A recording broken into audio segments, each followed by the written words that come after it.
Make sure I've got everything turned on. Good afternoon. I want to welcome you all to the May 8th Budget, Finance, and Investment Committee. And first order of business will be to approve our minutes from April the 10th, and I'm going to call on our Vice Chairman, Trey Gooch. Thank you, Mr. Chairman. I have reviewed those minutes and find them to be in order. Move for its approval. Second. I have a motion and a second. Any discussion? All in favor signify by saying aye. Aye. Any opposed? Motion carries. We've had one person call and request public comments, and if you would come forward, please state your name, and we're going to give you about 30 seconds to talk. No, actually, to get up here. Welcome.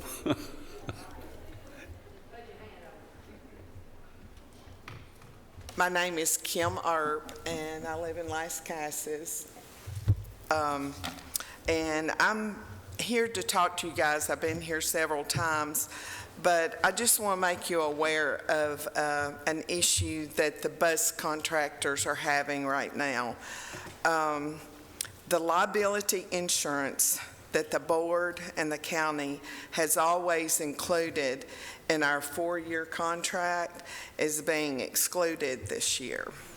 The liability insurance is on the children of Rutherford County Schools, which is over 30,000 children that ride the bus every day. This is a huge liability and responsibility of each of the 175 contractors to undertake individually. The board passed a motion to let the county do an RFP to take care of the liability insurance because the Governor Lee has signed a bill giving the county the right to put this back in our contract. We're waiting on this to be done because we have several insurance companies that are interested in looking at this policy. The board has put a $4,000 stipend in our contract to help pay for this insurance. There has been quotes given to several individuals that have been from $4,600 to $6,500 per bus. That's per year. We know a group rate would be so much lower.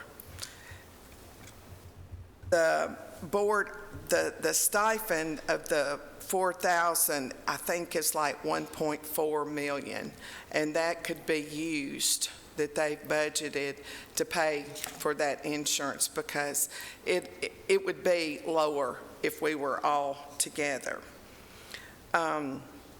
If we have each of our own, if we each have to have our own liability on the children, we fear this will cost the county a lot more money because of what has been budgeted for transportation. Because like Dr. Sullivan said, I'll buy the buses, I'll hire drivers to replace the contractors that choose to not come back because there's so many contractors that don't feel like they can take that risk of being responsible for all the children. I mean, You still got a little time. Go ahead. Okay. You know, we're risking our livelihood, our LLC assets, our homes, all of that to sign. Kim, thank you. I appreciate you coming up. That's it. That's it? Yeah. Okay.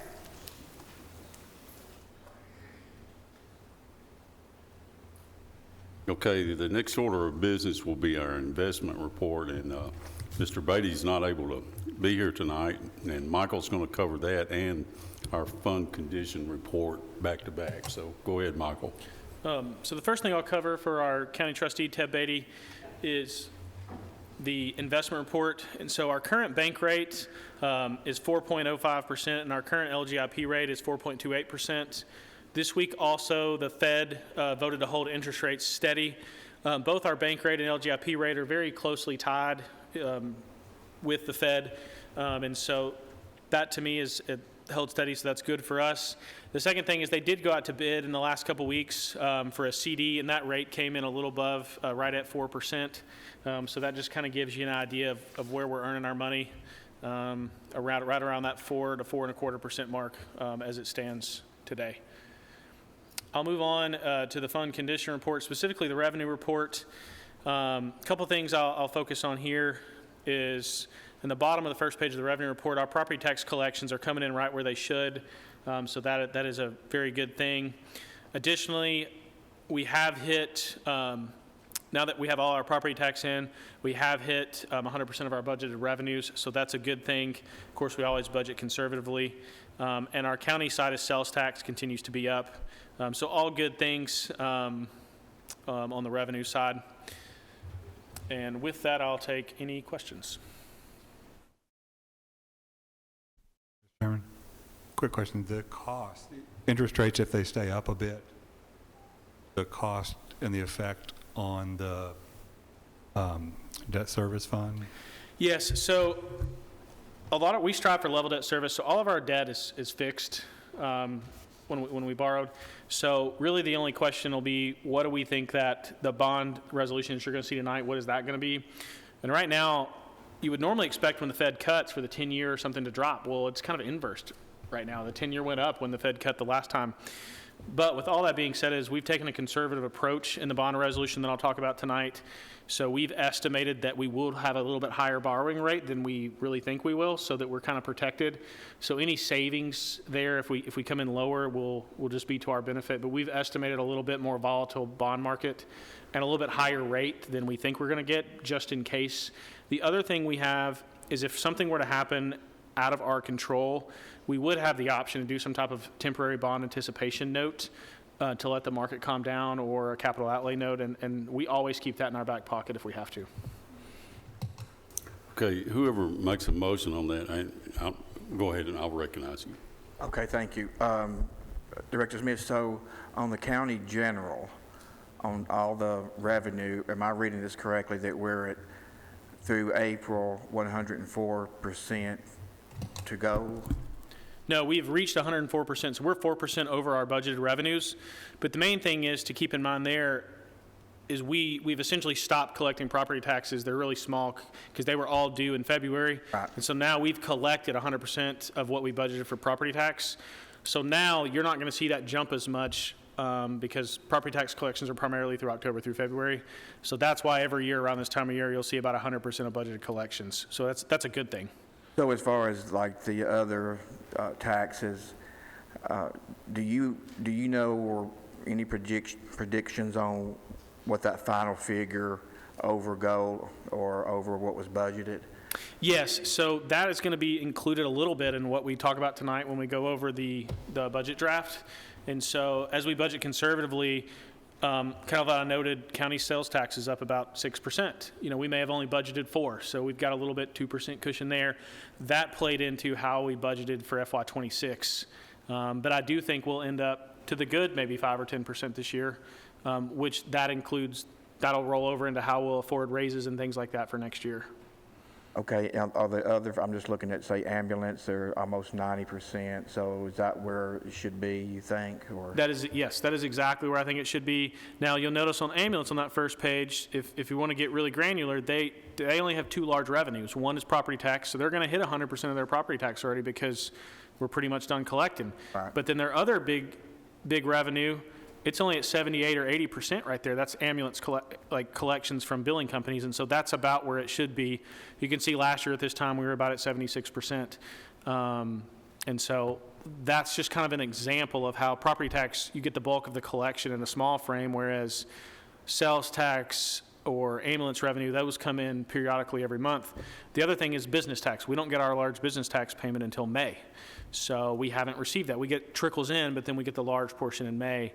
But ultimately, as I look through every fund, the first page being County General 118, and then the other funds, I think we're right where we should be. I just want to caution, think schools, for example, they're not at 100%. That's because their largest revenue is from TISA. Well, they still have an entire $30-something million TISA payment to come that's going to be split over 2 payments in June. So they're not going to be at 100% because they're not primarily funded through property tax. Their major revenue is going to be $323 million comes from the state for them. Okay, just one more question, if you don't mind. So you're not, outside of schools, you're not concerned about any fund that won't make at least 100%? No, sir. Okay. And debt service, now I'm kind of impressed with that. That's a 30, almost 40% over. Okay, but there's a comment there. You'll see there's a number 2, and it said refunding entries have not yet been posted. And so you'll see there's one that's 3,000%. I think it's 22 million. Yeah, That's the refunding. Yep. That's why I have a comment there where it says refunding budget entries are not yet posted. We will bring those next month, and that will go away. The percentage will go away. That is where we don't actually receive that refunding money. That's sent straight to escrow when we refunded the debt issuance back in January. But we book the entries as if we received the money, even though we did not. But you anticipate that fund to be over 100%? That is correct. Okay, thank you. But it will not be 3,000. Any more questions? If anyone wants to make a motion, they need to make a motion for both these reports, the fund condition and the investment report, and I will entertain one now. I have a motion and a second to approve both the investment and the fund condition reports. Any further comments? All in favor signify by saying aye. Aye. Any opposed? Motion carries. Okay, next on the agenda is the risk management financial report. We're going to call on Mr. Elam.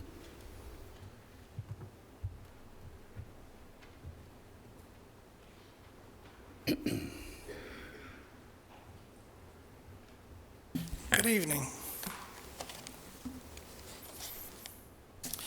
So in your 264 fund report, Excuse me a second. Ed Elam. I'm sorry. It's all right. Ed Elam, Insurance and Risk Management Director. In your 264 fund report, you'll see for the month of April, revenue $1,865,566, expenses $2,747,102, revenue less expenditures, a negative $881,536. For the calendar year 2025, totals revenue $8,046,612, expenses $9,712,132, revenue less expenditures a negative $1,665,520. For the calendar year the fiscal year 24-25, revenue total is $19,794,191, expenses $22,730,413. Revenue less expenditures is $2,936,222. For the 266 fund report, for the month of April, workers' comp was $97,050. OJI was $67,440.62. And the total for the month of April, $67,538.12. Year-to-date, workers' comp, $7,277.35. OJI, $886,692.27. And the year-to-date total, $893,969.62.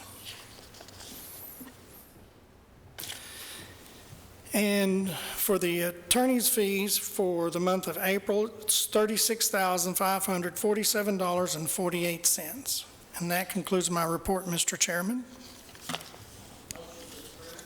I have a motion to approve the report. And a second. Any discussion? All in favor signify by saying aye.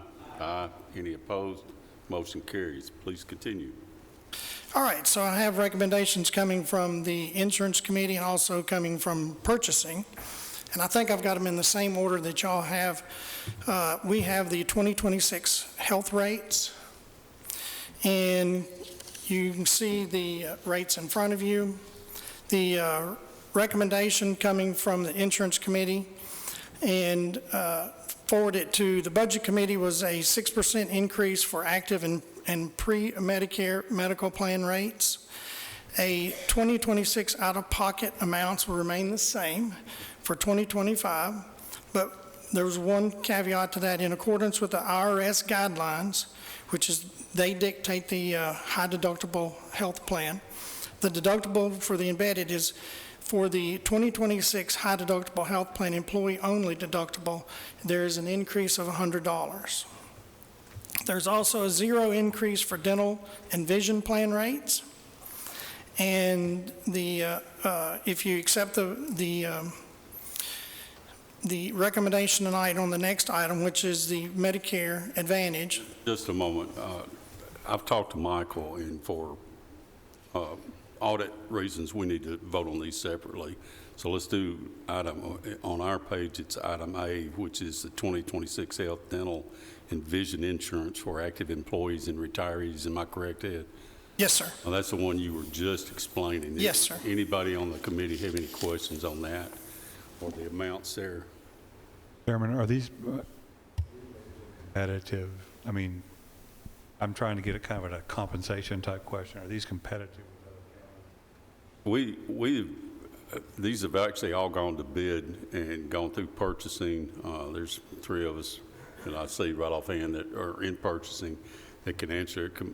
Vice Chairman Gooch, and of course, Chairman Phillips, and myself, and also our mayor's here.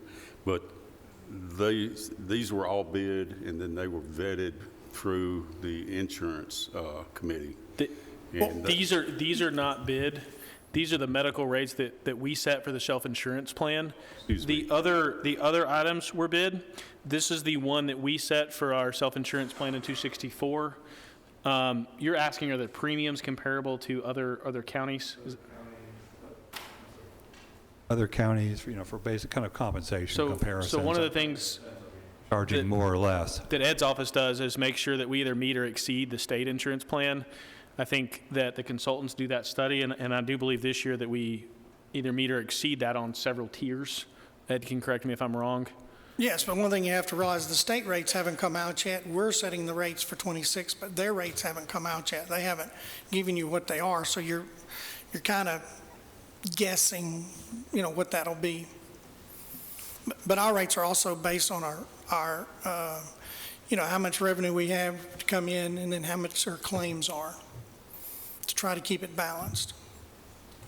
We're fully self-insured with a stop-loss policy of, I believe, 500 or 750? 500. 500. So we're 500,000. So we're fully self-insured for medical up to a $5,000 per employee limit of our stop-loss policy. And so these premiums are paid over to our self-insurance fund in 264. And then that's how we set that, is based on an actuarial analysis of where that fund is operating at. And so we do have an actuarial analysis performed every year. And then we try to set rates as conservatively as possible in conjunction with that actuarial analysis. We try to kind of go for an income smoothing effect. So the actuary may say 1 year it needs to be 18%. The next year it may say a -5. So we try to shoot for a kind of an income smoothing approach, kind of like the state does, to where we're not having gyration in rates every year. Thank you. Any other questions about the health, dental, and vision insurance for active employees and retirees? Any more questions? If not, I'll entertain a motion on that one. So move. Okay, I have a motion to accept the recommendation from, I guess it's from purchasing and from the health insurance. Do I hear a second? Second. All right, I have a motion and a second. Any other discussion? Mr. Chairman, I retired from the school system, so I follow Rule 10. Well, you won't have to on this one, on item B, Chanto, so you're okay on this vote, and we'll straighten that out in a minute. Mark, call roll on this, please. Commissioner Harris? Commissioner Harris? Commissioner Irvin? Yes. Commissioner Johnson? Yes. Commissioner Piercy? Yes. Commissioner Srinion? Yes. Commissioner Gooch? Oh, yes. Commissioner P? Yes. Okay, if you would go to item B, and I'm going to go ahead and mention this, Chanto made a mention of Rule 10, and in our commissioner handbooks, if there's an item that we are affected by, or our family member, for instance, my wife and I are on this Advantage plan that's fixing to be discussed, so I will declare Rule 10, the same as what Chanto was doing just a moment ago. But Ed, please continue. Okay, so number 610, I believe 6B is going to be the Retiree Medicare Advantage Plan, RFP recommendations. This was opened by purchasing, went back to the insurance committee for a recommendation, and then purchasing made their recommendation, and for here it was Humane option 3 at a premium rate of $220.28 per member per month. Our current rate is, for 2025, is premium rate of $261 per member per month. So you'll see an approximate 15% premium contribution savings. Okay, any questions for the director on the Advantage plan? If not, I'll entertain a motion. I have a motion Second. and a second. Any further discussion? And as I mentioned, Chanto and I both are declaring Rule 10 on this. Mark, call roll. Commissioner Harris? Yes. Commissioner Irvin? Yes. Commissioner Johnson? Yes. Commissioner Piercy? Yes. Commissioner Shrinion? Yes. Commissioner Gooch? Yes. Commissioner P? Yes, motion carries. Item C. All right, 6C, you have the ancillary benefits that the county, Rutherford County, contributes to: long-term disability, life insurance, and then there's also grouped in with this is the short-term disability. It's just very important that when you have the short-term and long-term disability that there's smooth transition, so you try to work, trying to get the carrier for both of those. And when the bids came back, we looked at it in several different ways, as far as rate, as far as a package, putting them together, or individually, and then some of them, they didn't bid on the workers' comp long-term disability that's in the policy, so they were eliminated. So after we put all of that together, we decided to make the recommendation of which the insurance committee and purchasing agreed with to place the long-term disability, short-term disability, and life insurance with the company called The Standard. And for the long-term disability, to go with option 1 at a rate of 0.13 per 100 for covered payroll. For short-term disability, add an additional 30-30 elimination period option in addition to the current offered 0-7 elimination period. And what that is on the short-term disability, if someone has to be out and applies for the short-term disability, right now they have a 7-day waiting period. But by giving them the additional option, which is at a lesser rate, at the 30-30, they can, if they have a lot of time built up, annual time, sick time built up, then they can go in and select the 30-30 instead of the 0-7 because it's a cheaper rate, and decide to use their 30 days worth of annual time or sick time, depending on what the occasion is. So that's why we wanted to add that additional 30-30. This is an employee paid benefit. This is not a county benefit, so we're not increasing any costs there. And then also increase the group paid life to $50,000 for active employees. And the, right now it's at $35,000, so we're talking about going to 50. We were asked, the insurance committee asked us to give several different options: stay at 35, go to 50, and I think 1.5 times your salary. And they landed on, and the purchasing committee agreed, they landed on to increase it from 35,000 to 50,000, and then also increase the voluntary employee supplement life to elections up to 750,000. 5 times annual salary, whichever is less. Child and spouse supplemental life amounts remain the same. And this again this part here is you're increasing the cap of 500,000 up to 500,000 up to 750,000. And again, that is a supplemental life that's paid by the employee. It's not any additional cost to the county. You're just adding additional benefit if they want to increase their life insurance up to that amount or whatever that qualifies. And then increase the voluntary basic dependent life election to $30,000.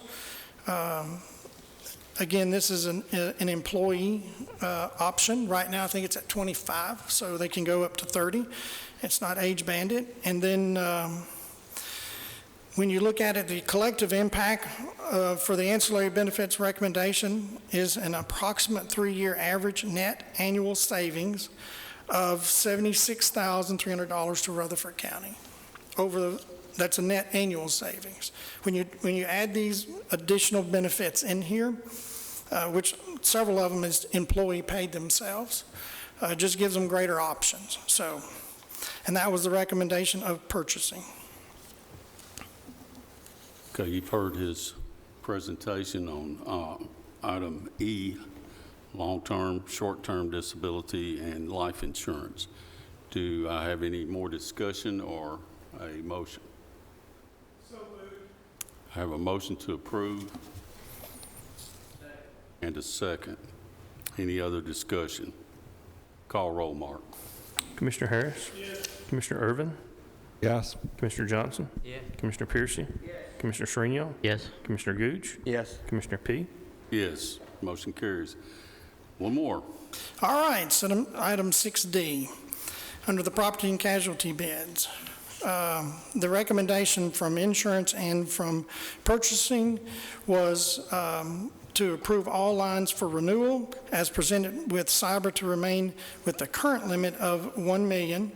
The SIR was reduced from $250,000 down to $100,000, and that is based on the recommendation from the broker, finance, and OIT. So we've met with a lot of different people, finance, OIT, the broker, and we felt like that was the best package. And that's what the recommendation is, and that's what insurance and purchasing recommended. Got any questions from the committee on any of these items? If not, I'll entertain a motion on this last item. Quick question, which package, which one are we looking at here? We're looking at item D, property casualty, dental liability, volunteer fire, cyber liability, and crime insurance. Okay, and I'm on those 2 pages on the iPad. Yeah, you'll see the bright colors there. Those are the different carriers and the amounts. Picked which one? Well, they're all, they're different for each one. Of these for that particular coverage. Got it. Yes. Okay, sorry. Thank you.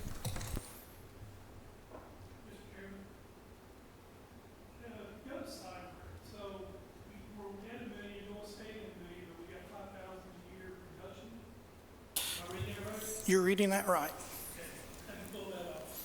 I didn't. If I could comment for just a second. Our office, along with OIT, Rutherford County OIT, the school's OIT, Sheriff's Department, and I think Register of Deeds office, we meet on a bi-month, every 2 months, and we look at the recommendation from the cyber company also is involved in those meetings at the beginning. We have great discussions. There's some, I don't want to get too deep in the weeds here, but there's a lot of tracking that goes on. And quite honestly, I think because they know how involved we are, how every part of the county is involved, it's not just risk management on this. I'd love to take credit for it. But I really need to give that out to the IT departments, because when I get in those meetings, I'll be quite frank with you, they could be speaking Japanese to me because of what they're saying and the conversation going back and forth. But I really think that they felt like how hard we're working and what we're doing to protect the county. I feel like that it paid off. Chairman Harris, I think there were several of us, I know in purchasing, we had the exact same question, how did that happen? So we were pleasantly surprised. Any further questions? Not, I will entertain a motion for item D.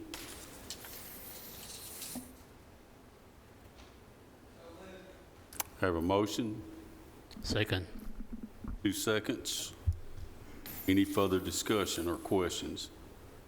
Call roll, Mark. Commissioner Harris? Yes. Commissioner Irvin? Yes. Commissioner Johnson? Yes. Commissioner Piercy? Yes. Commissioner Shriniak? Yes. Commissioner Gooch? Yes. Commissioner P?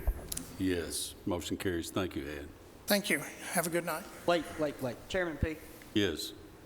I have a question for our insurance director. All of our county vehicles, the liability insurance that I'm sure the county carries liability insurance on all the vehicles, is it all in one package? Yes. The bus coverage that has been carried in the past, would it have been in the same package? Yes, sir. I think it was purchasing. Didn't y'all meet last night? I was understanding it to be told that even should the school entertain the idea of an RFP for the liability insurance for the buses, you were looking at probably at least a 90-day span for that to happen? Yes. Okay. Would it be a possibility to ask the insurance company that has the liability today, that'll finish out this school year, for like a 90-day extension on the bus coverage? We haven't asked for 90 days, but we have asked for if they would reconsider and give us a price and add that into the package, and they said no. I tell you why. You also we couldn't do a 90-day extension because that's a service that we have to bid. It would be beyond the bid threshold, and so that contract expires June 30th. So even if they were willing to give us a 90-day extension, we would have to find some state exchange, which I'm not aware of one, to buy that coverage off of for 3 months. So we have to buy our insurance through an open competitive bid process. And so that's the other issue we would run into when Ed's office reaches out to them for some type of extension. That's just something else to consider. Okay, thank you. Any more questions? Ed, thank you. Thank you. Have a good night. Next item is the general fund, item 7, general fund budget amendment for GIS. Cody? Thank you, Chairman and committee. So I'm here to discuss... Cody York. Cody York, yes. Sorry, OIT Director. I'm here to discuss the GIS request for both. There's 2 parts to this request. There's the moving around of several line items, and I want to thank Finance and Michael Smith for being able to make this possible, because there's a lot of moving parts, and without him that would not have happened. There's a moving around of a lot of unspent fund balance inside of GIS accounts. So we're moving a lot around there, and then we're requesting, so we're moving around about $230,000, and then we're requesting $230,000 from unassigned fund balance. And this is to replace GIS's storage, and that storage system was put in 11 years ago, and it has a 10-year typical kind of life cycle, and it has begun to fail.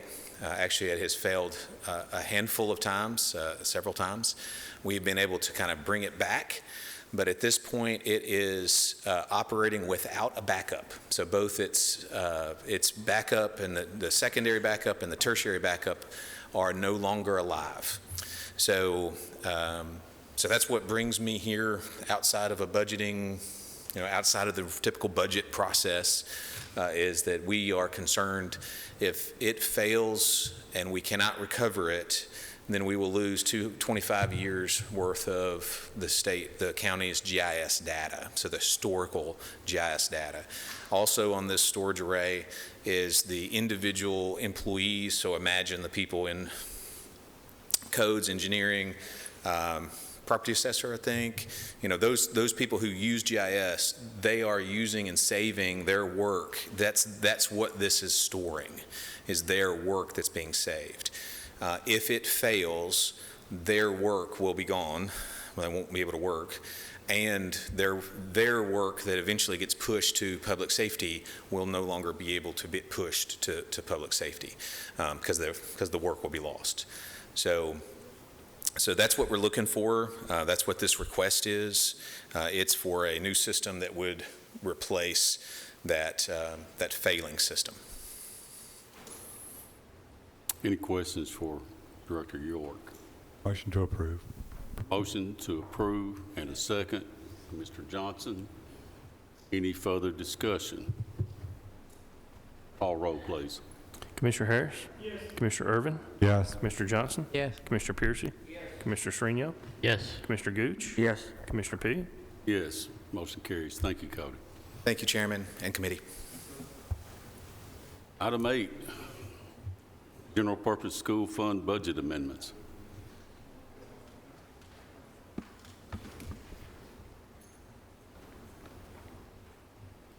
Welcome.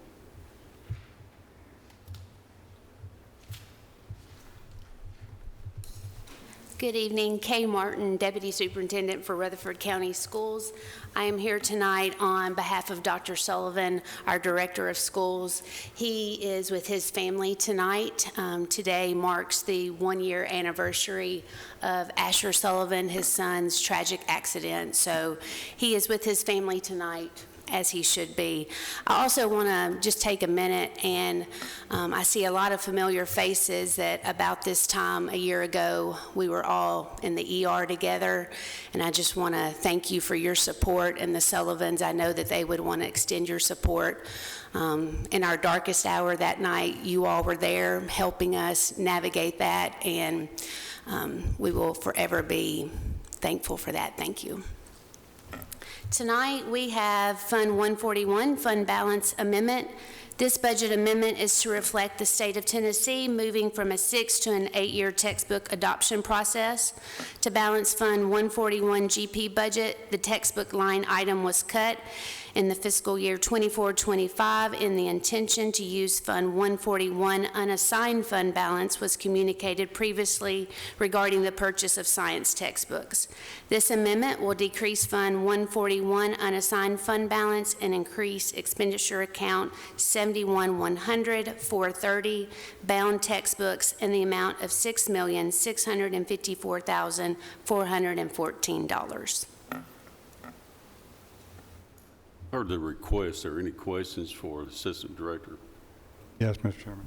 So this was not in, how much was in the prior budget we're currently operating in for textbooks? So this year, we did not have this in the original to help balance that budget. So it is now being moved over from the fund balance. Is that your question? Sort of. I'm just I'm a little puzzled. So we have a large school system that's not budgeting for textbooks. To me, that sounds a little odd. Can you kind of help me understand the process? And the follow-on question is, what do you have in the upcoming budget for textbooks so that we don't have a hit to the fund balance or this coming year? This was just something that we communicated that we did so we could help to balance that budget entering into this 24-25 with the intention that we would move that from the fund balance.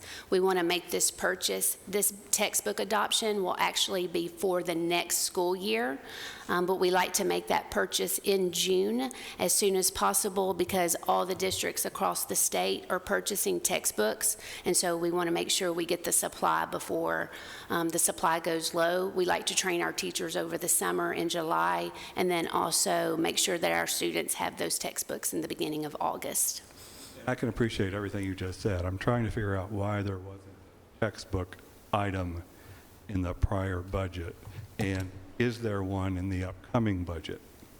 We did have a textbook line item this year. Currently, it's 1.5 million, but obviously with the textbook adoption being 6.6, it wasn't enough to cover the full amount of the textbook adoption. So we were using the money that we put into fund balance last year to pull it out this year in order to be able to cover the rest of the textbook adoption. Fair to say that it was could be anticipated that it would be a number of this size, or is this like a out of the blue shock? Actually, I think the last textbook adoption that we did in 18-19, it was right around the same amount. It was around $7 million for that textbook adoption then. Okay, do you have this number in your upcoming budget, around $6 million? I do not, because we're paying for it this year.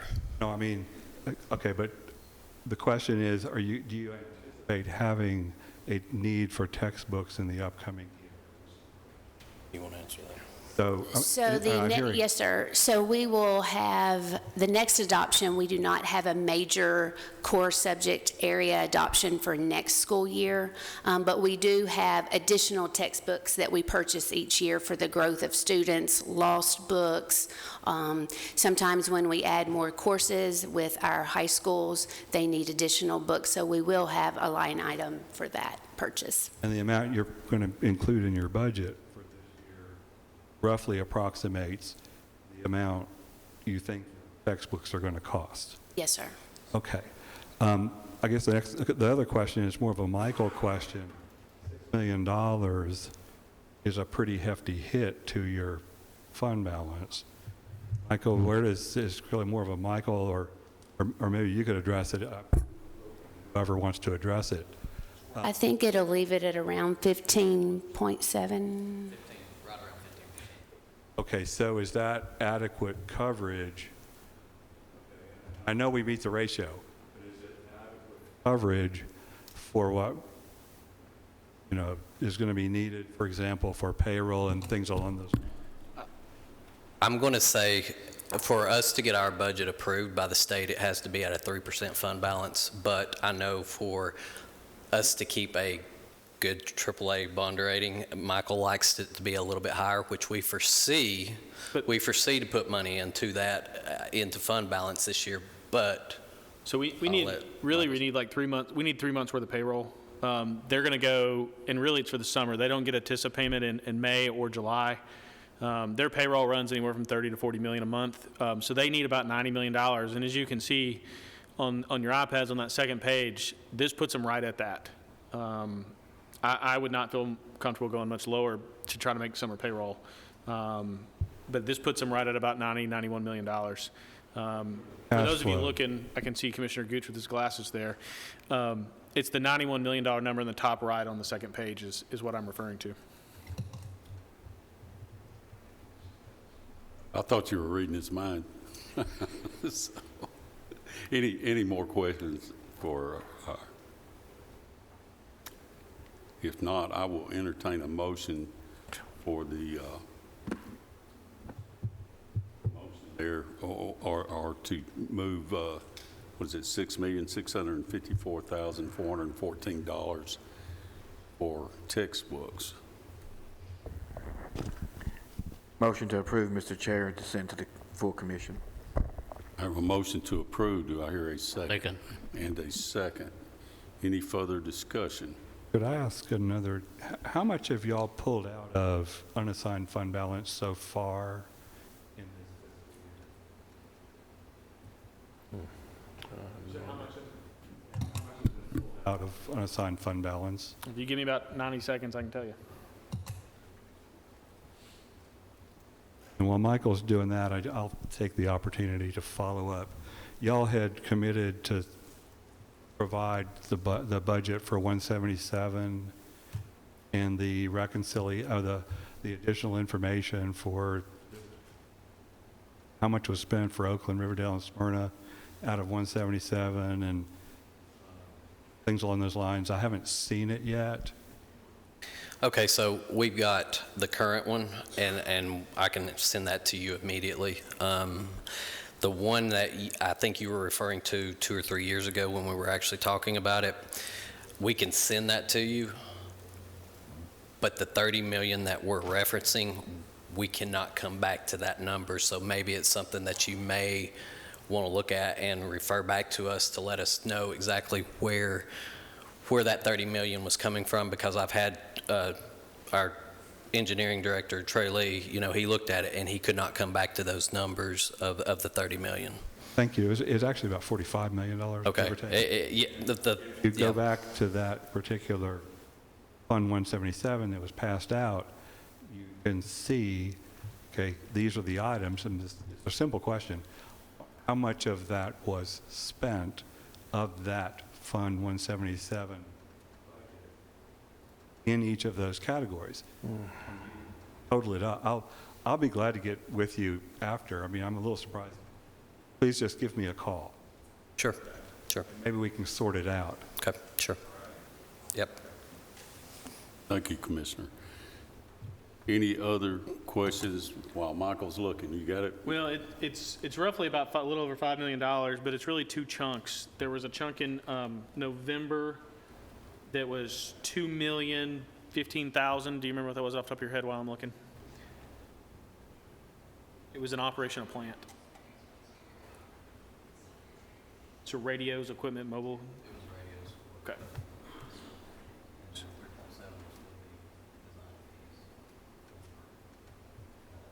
Was it middle school? So $2 million for, I'm rounding here, but out of that $5 million, $2 million was for radios in November, and then there was $3.7 million for design fees. That was back in September of 2024. And everything else is really small due to prior year POs, but two large amounts, the $2 million and the $3 million. And my concern is that that's $11 million roughly, and we were just talking about $6 million being a level that there was a little bit of concern already. And so my concern is obviously if we're going to start spending non-recurring dollars on recurring expenses out of the school budget, a textbook would theoretically be a recurring item, even though it might be one time for that textbook, it would be kind of a recurring item. But if we're going to start spending $11 million out of that fund balance, which is a one-time amount, that's a concern. I'll share that concern. I'm trying to. I think the thing that we're looking at is a lot of that money that goes into fund balance isn't just local money, it is state money as well coming from TISA. I think some of the revenue that we will put back into fund balance this year to cover what has been pulled out will be somewhat state. Some of it will be local, but I think with that, if we can keep it to where we need to at the 15% or at the 3 months, as Michael states, we feel comfortable with that. Because pretty much every year in the last few years, we have had a surplus and we have put money back into that fund balance. We've used $30 million to help build, part of half of a school, or, that as well. So we don't want to build that fund balance up to the point where it just seems like we are just sitting there hoarding money. So this is one of the reasons why we want to use it. The other option is try to put it in this year's budget, which will put us in a deeper deficit in order to be able to get it approved by the commission, and we didn't see that as being a viable option either. So we would rather take it for money we actually currently have, out of money we currently have, than go back and try to put it into a budget where we don't have the revenue for yet. So a Michael question, I guess, is that, do those other revenue sources go into your fund balance of 90-ish or something like that? The number I gave you today was right around 90 million. That's where they stand today, not where they would end the year. I would have to go. Includes, though, sorry to interrupt, but that includes the additional revenue sources? No, I think what Brian's saying is, right now they are at 90. Well, if you approve the 6.6 million, they will be at around 90, 91 million. I think what Brian is saying, he's anticipating it in the year a little better if some revenues come in better than anticipated. Obviously, we won't know what that is until the end of June, but I think that's what he's saying is he's hoping it'll creep back up 5 or 10 million at the end of the year. But that 90 does not include any additional revenues this year. That 91 would be where we stand today. Thank you. Thank y'all. Any other questions? Okay, we have a motion and a second. Hearing no further discussion, call roll. Commissioner Harris? Yes. Commissioner Irvin? Yes. Commissioner Johnson? Yeah. Commissioner Piercy? Yes. Commissioner Shrino? Yes. Commissioner Gooch? Yes. Commissioner P? Yes, motion carries.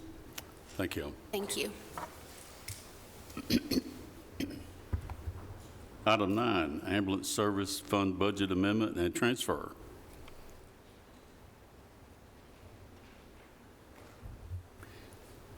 I don't get to see enough of this lady very often, so it's good to see you again. Good evening, Commissioners. Director Gaither is at an EMS conference. I am Melanie Machoto, EMS Assistant Director of Administration. We have 2 budget amendments. The first one, we received a grant from the state of Tennessee for $98,831. It is a 100% reimbursement grant. There are no matching funds from the county, and we are requesting to transfer those funds into our health equipment line item in order to purchase 2 power load stretchers for our new ambulances. She actually has 2 items, not hearing, unless I hear an objection, please go ahead with your second one also. Okay, the second one, we are requesting to transfer $250,000 from our paraprofessionals payroll into our part-time payroll. We have had many personnel on FMLA, and in order to fill those positions, we have used part-time personnel. Any questions for Melanie? If not, I will entertain a motion. I have a motion. Second. Commissioner Johnson, second. Commissioner Irving. Any further discussion? Call roll, please. Commissioner Harris? Yes. Commissioner Irvin? Yes. Commissioner Johnson? Yes. Commissioner Piercy? Yes. Commissioner Shrino? Yes. Commissioner Gooch? Yes. Commissioner P? Yes. Motion carries. Thank you, Melanie. Thank you. Y'all have a good evening. Next is item 10, General Fund Budget Amendment for the Fire Rescue. Farley? Mr. Chairman, Committee, my name is Larry Farley. I'm the Fire Chief of the County Fire Department. I have a budget amendment tonight. The budget amendment appropriates money from fire permits and deducts money from the diesel fuel to cover additional costs on the data processing services. Are there any questions for Chief Farley on this? Motion to approve. I have a motion and a second. Any discussion? Call roll, please. Commissioner Harris? Yes. Commissioner Irvin? Yes. Commissioner Johnson? Yes. Commissioner Piercy? Yes. Commissioner Shrino? Yes. Commissioner Gooch? Yes. Commissioner P? Yes, motion carries. Thank you. Thank you. Item 11, application and acceptance for the 2025 ASPCA, the Rescue Effect Campaign Grant. Michael?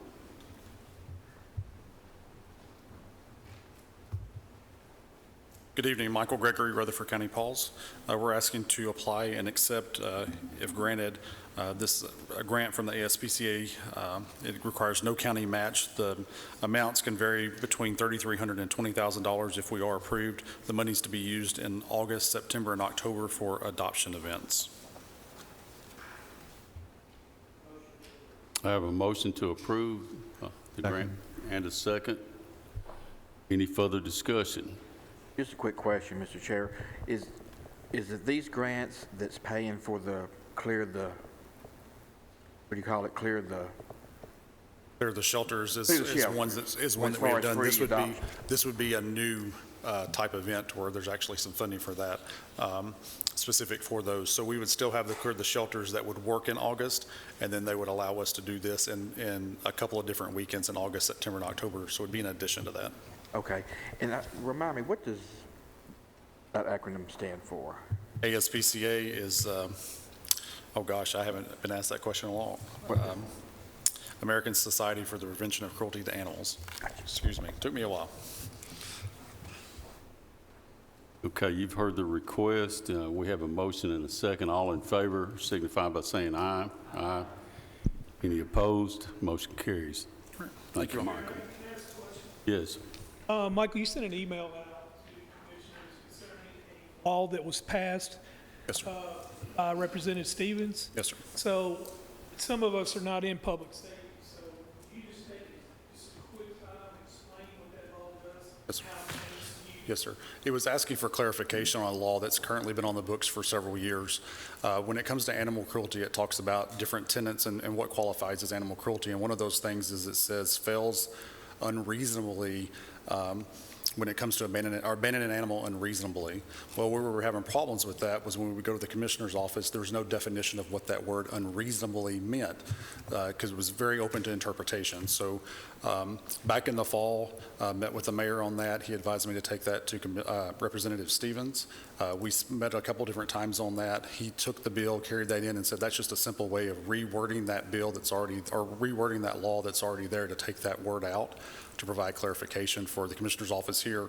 But once we started looking at other jurisdictions as well, they were running into the exact same problem. Nobody knew how to enforce that part of the law because of that one word. So it was just a rewrite of that particular law to take that word out. Somebody drops off an animal and no longer, like when they get in trouble and they go before a judge, say unreasonable, and that's kind of ambiguous. We were never even getting to that point. Where we were getting to, we were writing the citation, taking over the commissioner's office, and the commissioner's office said, there's nothing for us to go on to show that they did it unreasonably, so we never even got to the point of getting before the judge. It got shut down at the commissioner's office, never got processed.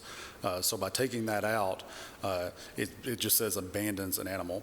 Where we were running into issues where people were coming, we would show up all hours of the day and night, and there would be animals just dropped off, tied out, whatever, at the shelter. We had one particular instance to where a crate was left that had 5 cats in there, no covering on them, pouring down rain. One of the cats gave birth in those things, and we couldn't prove that it was unreasonable because they said, well, they left it at a shelter. But if we're closed and it's, pouring down rain and you leave an animal such as that, then there's got to be something there to prevent those things from happening. And we're also seeing it happen a lot at vet offices. They show up, boxes of kittens be sitting out there, various other things where people were doing that, and there was nothing we could do on it because of that one simple word.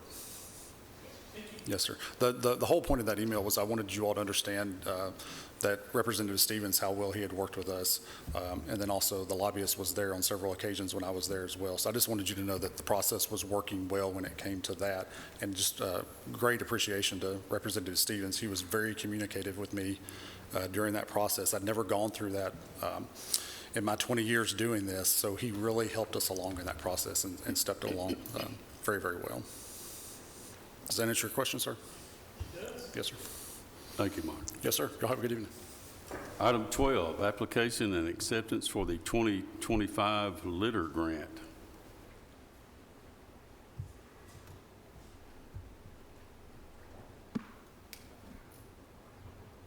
Keep seeing this guy. Evening, Chairman, Commissioners. Bill Cope, Superintendent, Correctional Work Center. Grant application I have for you all tonight is that we respectfully request and apply for our yearly Tennessee Department of Transportation Highway Beautification Office Litter Grant Program for fiscal year 26. The program will provide cost of providing litter pickup and litter prevention education within Rutherford County community. Rutherford County Correctional Work Center has been awarded this grant for several consecutive years and would like to continue this litter grant program. If awarded this grant, we respectfully request for the mayor to be authorized to accept and sign the grant award agreement on behalf of the county. Last year, we got $124,000. I predict that we'll get the same this year. That money goes toward partial salaries, all the equipment such as bags, pickers, part of the gasoline that it takes for sending these people out to your all's communities to pick up garbage. Okay, as he mentioned, this is something we do just about every year, and you said it's the same amount as last year, is that correct? Yes, sir. Any questions from the committee? Not, I'll entertain a motion. I have a motion to approve and a second, Commissioner Sereno. Any further discussion?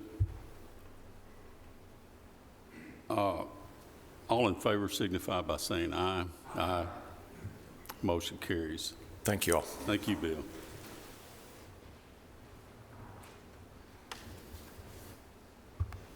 Okay, item 13, 14, and 15.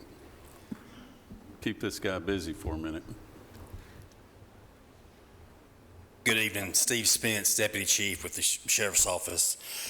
This amendment is to recognize revenue from the restricted for public safety to move funds into the drug fund building improvement, requesting $200,000 from the restricted for public safety and place it into the drug fund building improvement line item. Okay, any questions for? Motion to approve. I have a motion to approve. Second. Any further discussion? Call roll, Mark. Commissioner Harris? Yes. Commissioner Irvin? Yes. Commissioner Johnson? Yes. Commissioner Piercy? Yes. Commissioner Sereno? Yes. Commissioner Gooch? Yes. Commissioner P? Yes, motion carries. Please continue. We are requesting to apply for the State of Tennessee Mental Health Patient Transport Grant. The grant is a no matching grant. The amount is based on the number of transports during the last year. The grant runs from July 1st of 2025 through June 30th for 2026. If approved, we request the mayor to be able to accept and sign for the grant. Mark, let me ask you a quick question. Can we do this one in item 15 since it's a... You can. If you would, do I hear an objection from the committee? If not, we'll do these together. Please continue. Thank you. We're requesting to apply for the financial year 25 Justice Assistant Grant with Murfreesboro Police Department. This allocation is equally divided to the city of Murfreesboro and Rutherford County from the Edward Byron Memorial JAG local allocation. We're requesting for the mayor to be able to accept and sign the MOU with Murfreesboro City if this is awarded. The award ranged from $28,000 to $34,000. It's a formula-based allocation for each agency. There's no match. Okay, you've heard the request for this grant. Do I hear a motion? Second. Motion and a second. Commissioner Irving on the end down here. Any further discussion? All in favor signify by saying aye. Aye. Any opposed? Motion's carried, and that's for both of those grants. Thank you. Have a good night. Thank you. Item 16, application and acceptance for the Community Reentry Reinvestment Grant.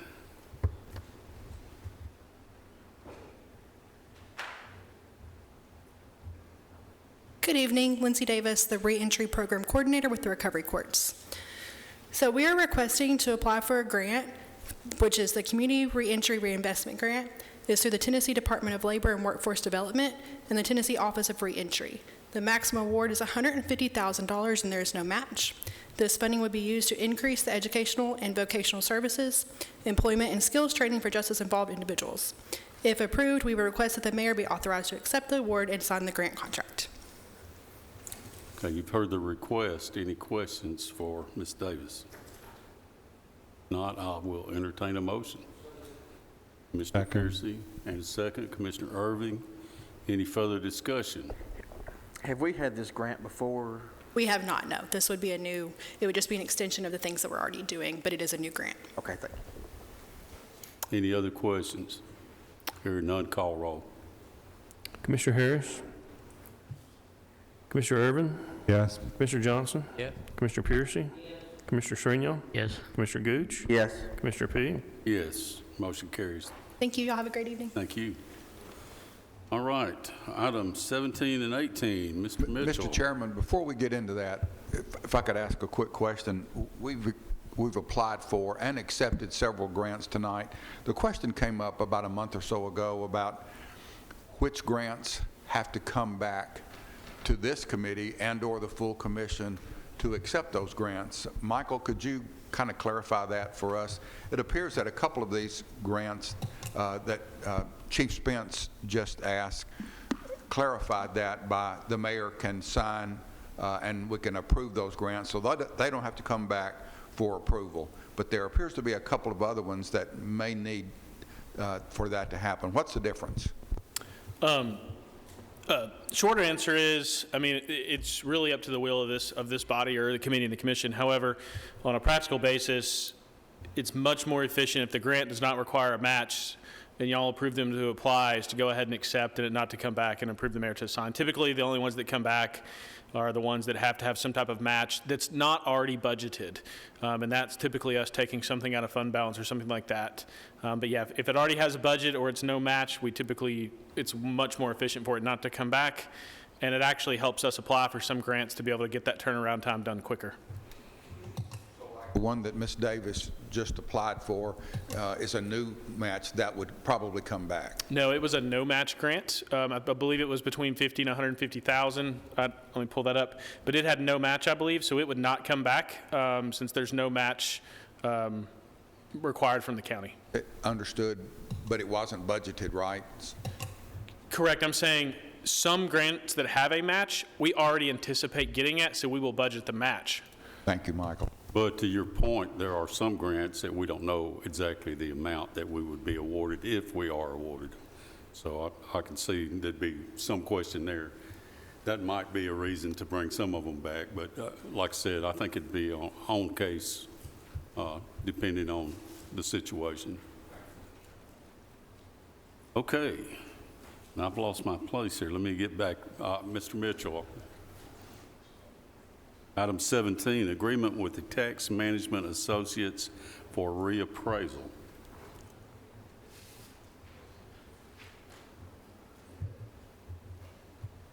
Rob Mitchell, property assessor. I have with me Ms. Paula Baxter here. She's a supervisor of personal property that works with the contracts with Tax Management Associates, who we have done business with for many, many years, and with whom she has a great affinity and love for their work. So Nick said that since they had changed the subscription amounts, which I believe is the first time they've done it in 9 years.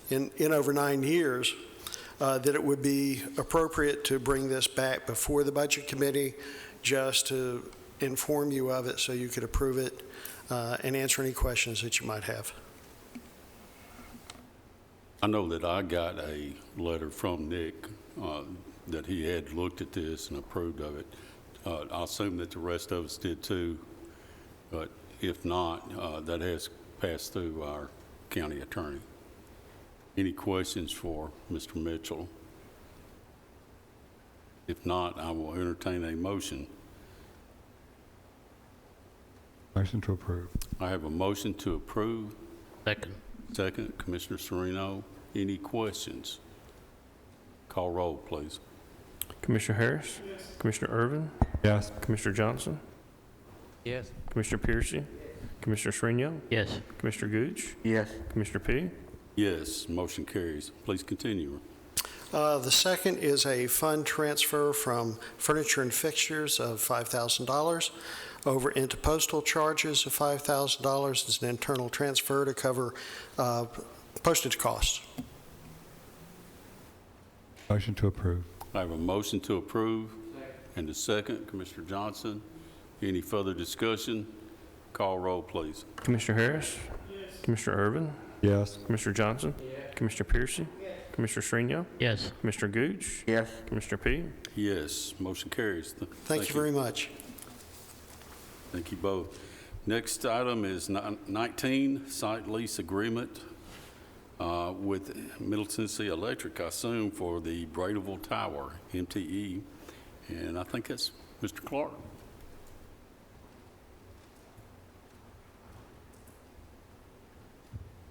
Chairman, committee, requesting for the mayor to sign a contract for Middle Tennessee Electric for our Bradyville tower. This was a 10-year contract. We'd like to extend it another 10 years.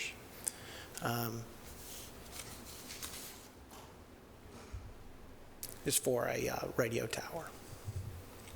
We're leasing that from them, or we're leasing them a spot on our No, tower? we're leasing a spot from them. Okay. Yes.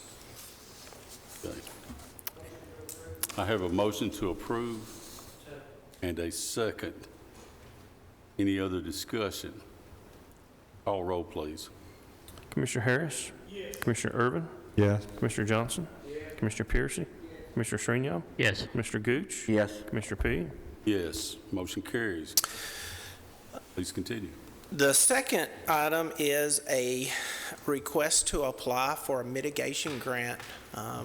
This is out of the result of Helene, disaster of Helene. The state and federal government provides mitigation money after those disasters to hopefully improve the response and infrastructure. We are requesting to purchase a cache of generators and also a cache of Starlink fixed sites. And with these fixed Starlink sites would go on buildings for infrastructure. So if our internet goes out, we have a way to communicate. Also, other people, we can use our cell phones if we lose our cell phone towers and things like that. So the total of this is $95,000. Our match would be $11,875, 12.5%. How many generators are we talking about? Most of those are pretty pricey. We were requesting 10 generators, estimated at $3,000 a piece. Where would those go? Like for our towers and things like that to keep A the variety of communications things. going? Yes, communications it could be an individual that may need power for lighting, just array of different things. If you recall that when we were out at Reappraisal tornado, we used generators quite often for lighting at night so we could keep the perimeter secure. We also use them in different other areas, such as the command post, and also utilizing with rescue tools. So what we found out is that we don't have enough generators. I got you. Any further questions for the director? Motion to approve. I have a motion to approve. Second. Any further discussion? Call roll. Commissioner Harris? Yes. Commissioner Irvin? Yes. Commissioner Johnson? Yes. Commissioner Piercy? Yes. Commissioner Shrinion? Yes. Commissioner Gooch? Yes. Commissioner P? Yes, motion carries. Thank you. Okay, item 21, Juvenile Detention, MOU, and contract with Rutherford County Board of Education for education services. Welcome.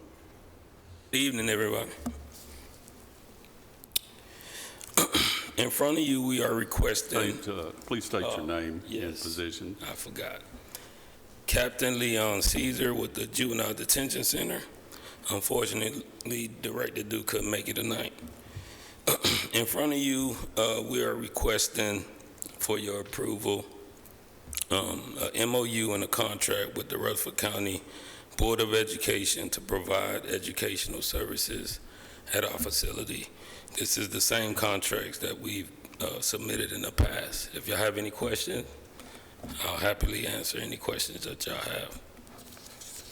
As Leon mentioned, this is something that we've done year after year to provide services for our children there that require further education.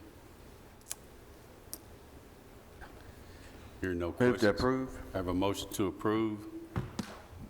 Second. Second, 2 seconds. Any further discussion? Call roll, Mark. Commissioner Harris? Yes. Commissioner Urban? Yes. Commissioner Johnson? Yes. Commissioner Piercy? Yes. Commissioner Srinial? Yes. Commissioner Gooch? Yes. Commissioner P? Yes, motion carries. Leon, go ahead. Excuse me. We are requesting for your approval an amendment to the MOU that we currently have with Williamson County Juvenile Detention Facility. It's just to amend the daily rate from $175 to $200. This is the same contract updates we've been seeing for the last few months, right? Yes, sir. Okay. Any questions from the committee? If not, we'll entertain a motion on this one. So move. Commissioner Sereno has a motion to approve. Second, and I have a question. Recognized. Thank you. So are the other counties already at $200? From my understanding, the majority are. I don't know if every county that we have a contract with, but majority of the other counties are already at 200. Okay, is their contract running out and this is a renewal at 200 or? So we currently have a MOU with them, but we never amended it to the $200 daily rate. Yes. Thank you. You're welcome. Okay, I have a motion and a second. Any other discussion? Call roll. Commissioner Harris? Yes. Commissioner Urban? Yes. Commissioner Johnson? Yes. Commissioner Piercy? Yes. Commissioner Srinial? Yes. Commissioner Gooch? Yes. Commissioner P? Yes, motion carries. Thank you, sir. Thank y'all. Item 23, compensation and longevity pay discussion forwarded from the Public Safety Committee to examine cost of various proposed changes. I don't know who's going to do that tonight. Is that Commissioner Beverly?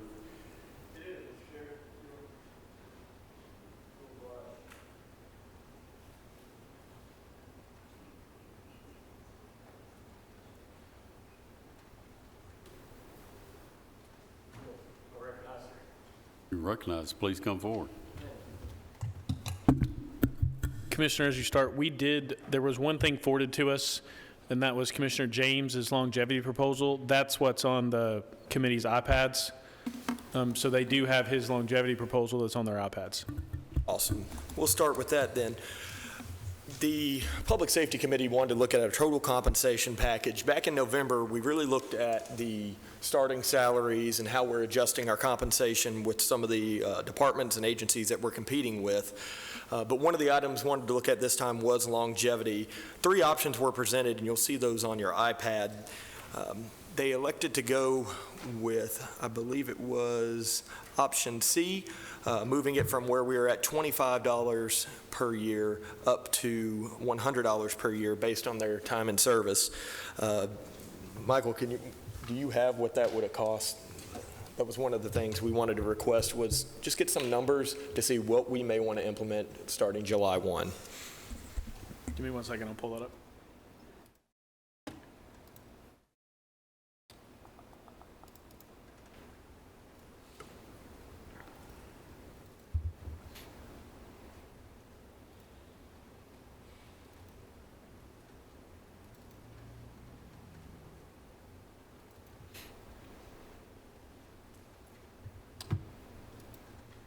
So currently, right now, longevity costs us about $270,000 a year, and really, you're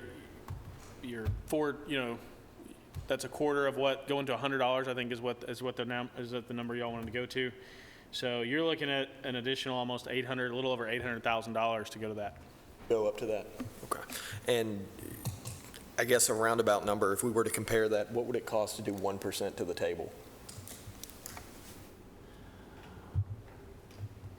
Oh, those are quick numbers on the fly. So 1% to the county general fund is approximately $1 million. Then for the ambulance fund, it's going to be around $170,000, and then a little small portion to Fund 116. So you're probably in the neighborhood of 1.2 or 1.3 million for an across the board of 1%. Thank you. So that was one of the items we looked at, is on longevity, to see what some of the other agencies or entities were doing and how we wanted to move forward. We also had, and forgive me, I'm pulling up the minutes to make sure I get the motion that was sent to you all correctly.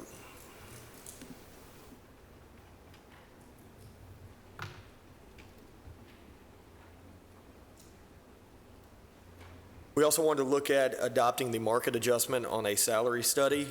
Just some quick points right now. In comparison, our fire department is the lowest paid fire department in this county, but runs some of the highest call volumes, including medical and actual structure fires.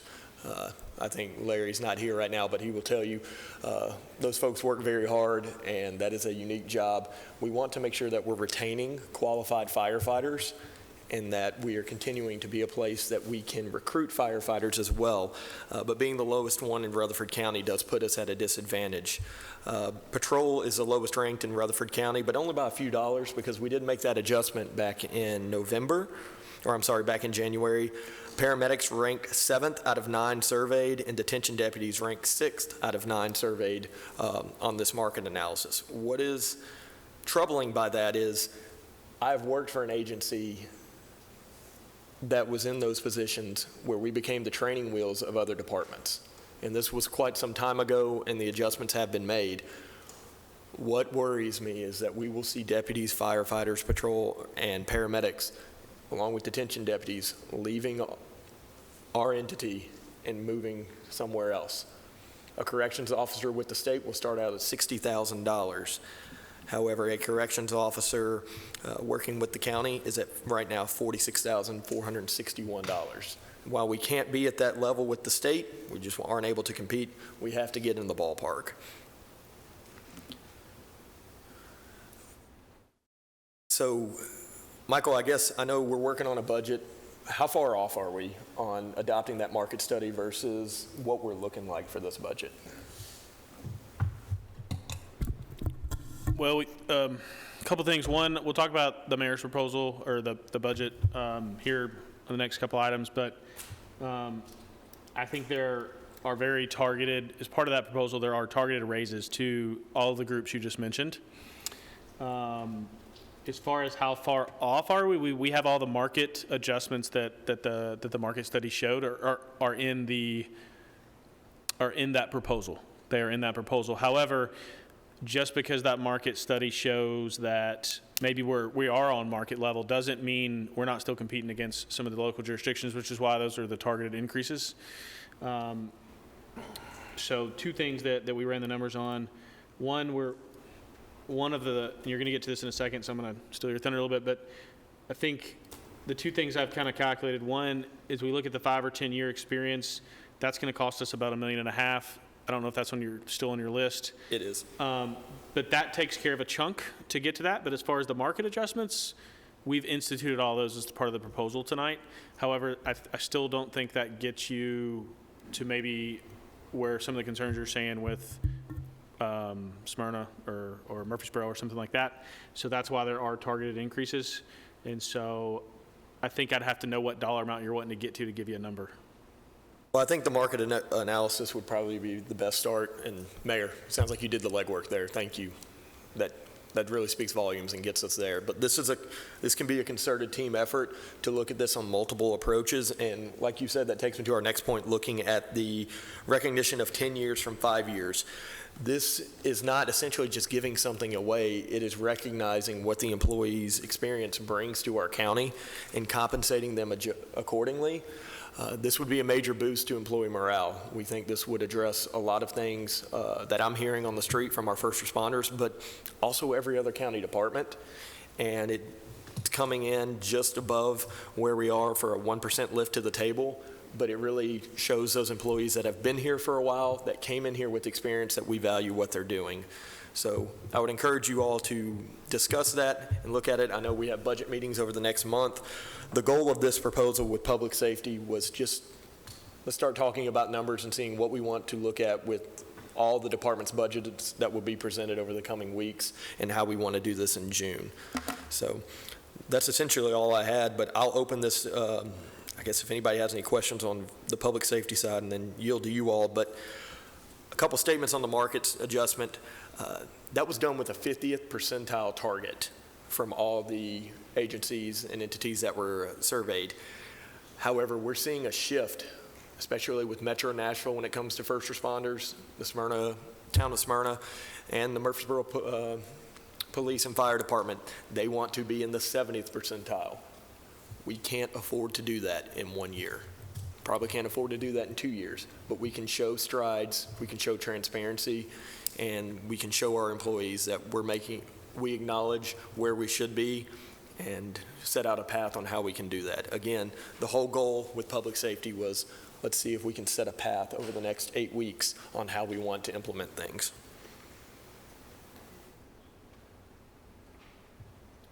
I don't know if you want to mention this as part of your pay analysis, but one of the things we looked at too was the retirement. And so I think like Murfreesboro City does between 6 or 8% depending on the match. And so just I think one thing that's important to note is our pension rate went up about 0.5% this year. So our current match on our version is 12.35. And so I think as we compare salaries, we really struggle with trying to give a full approach of, do we pay now, do we pay later? You know, that's kind of that same decision on longevity, right? Do you put it in now, do you put it in later? And so I just wanted that to be part of the compensation, because that pension piece is really expensive for us, right? As compared to 6 or 8% on a 401k. I'm not advocating for one or the other. I just to put that out there, as far as that's a cost we're picking up, is about an additional 0.5% this year as a minimum that we have to. So. That's a very valid point. The county, as he stated, the county contributes about 4.5 to 5% more than some of these other municipalities do to a retirement, and that's a benefit that needs to be calculated in there. So we don't necessarily need to be apples to apples, but we can't be almost $5,000 apart in some compensations that's equaling almost 10%. When it's only about a 4.5% difference. One other thing, Commissioner James also just texted me to remind me, the military service retirement credit, and seeing how much that would cost. It's what we're not recommending whether it would be a full approval or denial, but more just exploring to see how much that would cost. And that is a program that would allow our employees to apply their military service towards their TCRS retirement and potentially utilize that time. Question, does the chart you put together include or not include the pension amount? Just base salaries. So we would have to do kind of the math on the fly to see if we're within 5% of those other agencies. Most are matching 8%, and like he said, we're at about what, 12.5? 12.35. So about 4.5% gets you in the ballpark. Any questions for Commissioner Beverly on his presentation? We're fixing to do an overview of the budget for the upcoming year, and we will be having discussions, particularly about pay raises or not, as we go forward. But we appreciate what you brought to us. Anything else you want to continue to add? No, thank you. I look forward to us all working together. This can really be a team effort, and I'm excited. Mr. Chairman?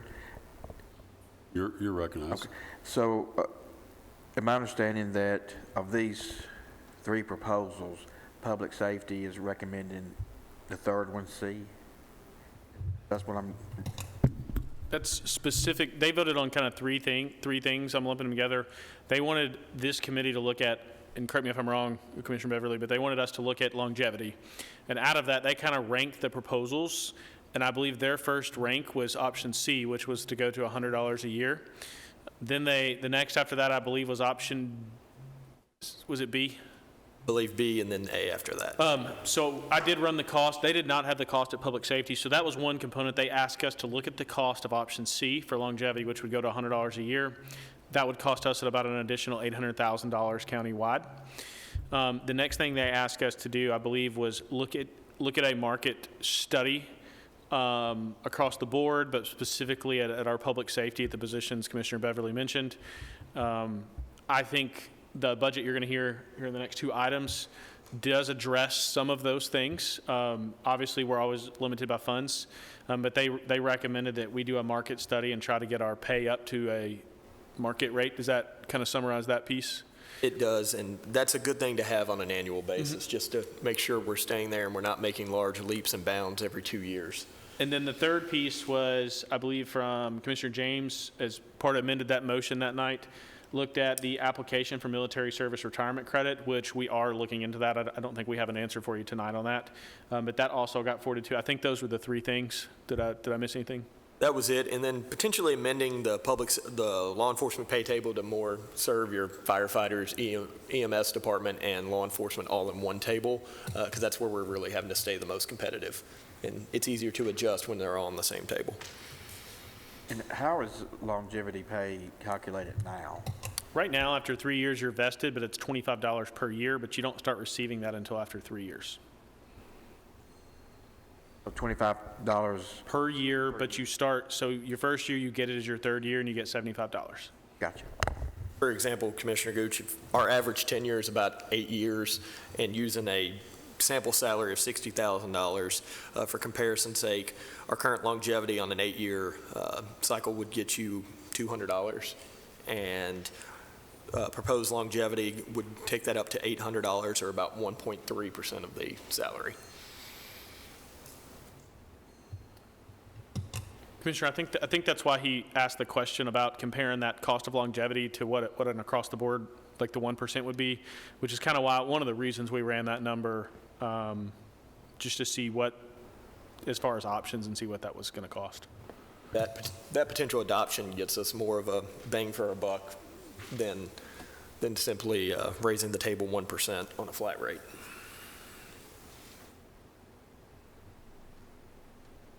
All right, thank you all for the time. Thank you. Item 24, and Michael, this is the 2025-2026 Smyrna Rutherford County Airport Authority budget. So look at that each year. So every year you'll see this. One of the things, there's two things we look for. We want to make sure their budget is cash flow positive, which it looks like it is. And we also want to make sure they've budgeted their debt payments, which I'll talk about when I go over our budget. From our intents and purposes, it looks like they have. It's very comparable. As you can see on their sheet, it's very comparable to the prior year.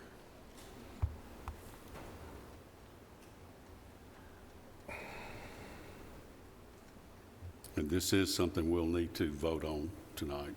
So if anybody's got any questions about their budget, let us know.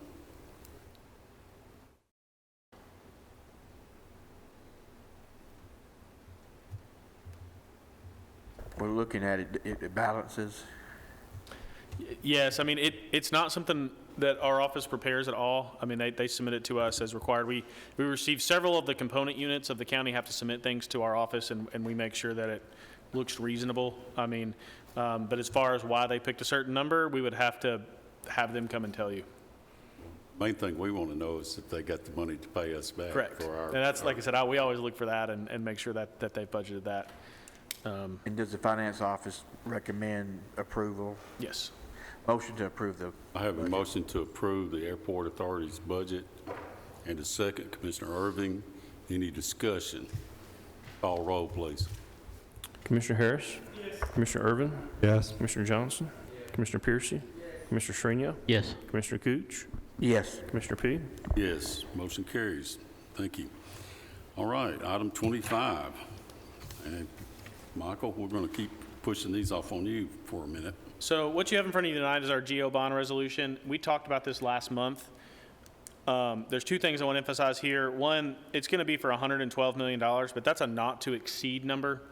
But if you remember, this includes the Laverne High School addition and the Poplar Hill Middle School.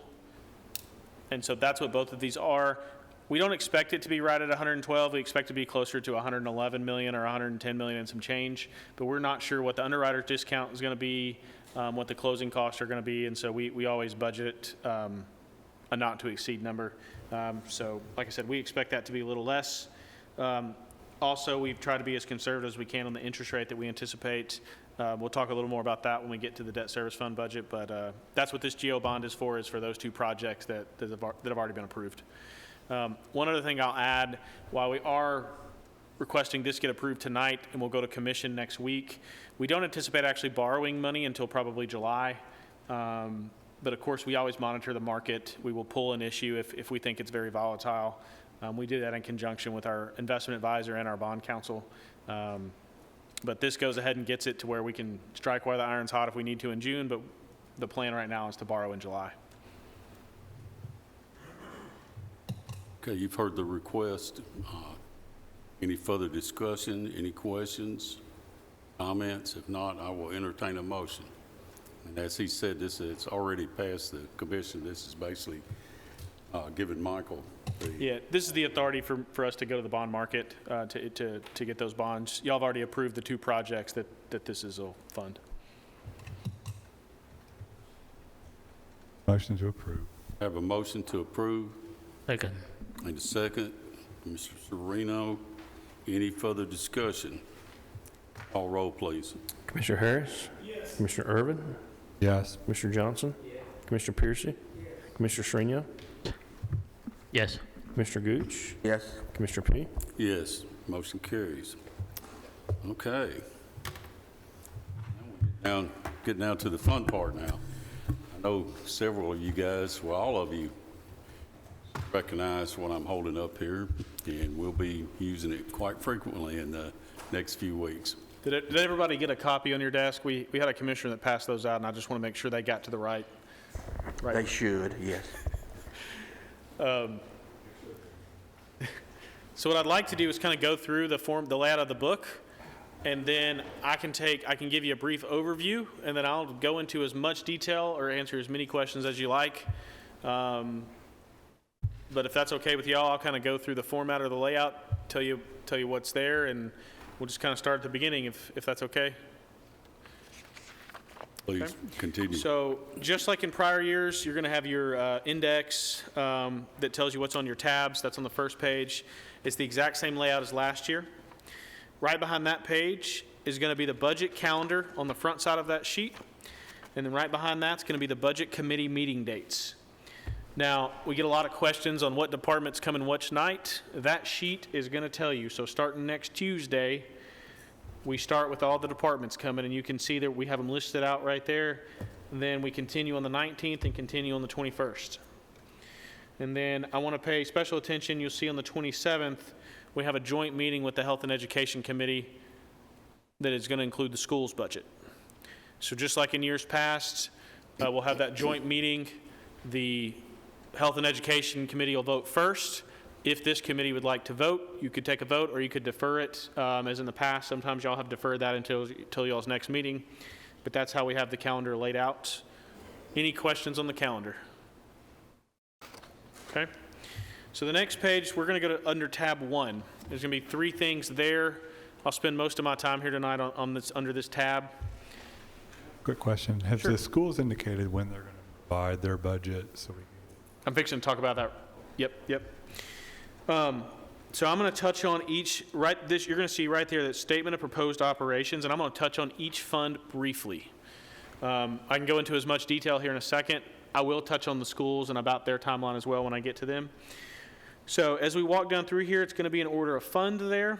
And so at the top, you're going to see County General. It's going to be the same layout for each fund. There's the adopted tax rate that we're currently under. Then we are proposing some movement of pennies this year again, as we've done the last few years. So we're proposing additional 1.76 pennies going into the County General Fund. We always get the question, what's our estimated fund balance? You can see right now that's your estimated fund balance of $104 million in the County General Fund. The estimated revenues for next year are $186 million. Your expenses or appropriations are going to be $187 million. And then your surplus or deficit is going to be in the revenues over under appropriations. So for the next year's proposal, the deficit is $1.25 million for County General. Now, that seems like a large number, but that deficit is made up of 2 things. Part of this proposal has a one-time proposal to the Child Advocacy Center of $1 million. And then we have several positions that are funded through our opioid committee that we received the money in the prior year and we spend it this year. That's what kind of makes up that remainder of the 255, is close to that. So we are balanced on a reoccurring basis. We are balanced in the general fund. So that is good news to report. 116, 118, both of those funds are balanced at zero. You'll notice we are requesting to move some pennies into the ambulance service fund. I'll talk about that in a second, what that's paid for. The other thing I'll point out is in prior years, the solid waste budget's approximately around $8.5 million. This year, proposing it to be about 12.6. That's due to the increased anticipated revenue or expense for the transfer station to come online July 1.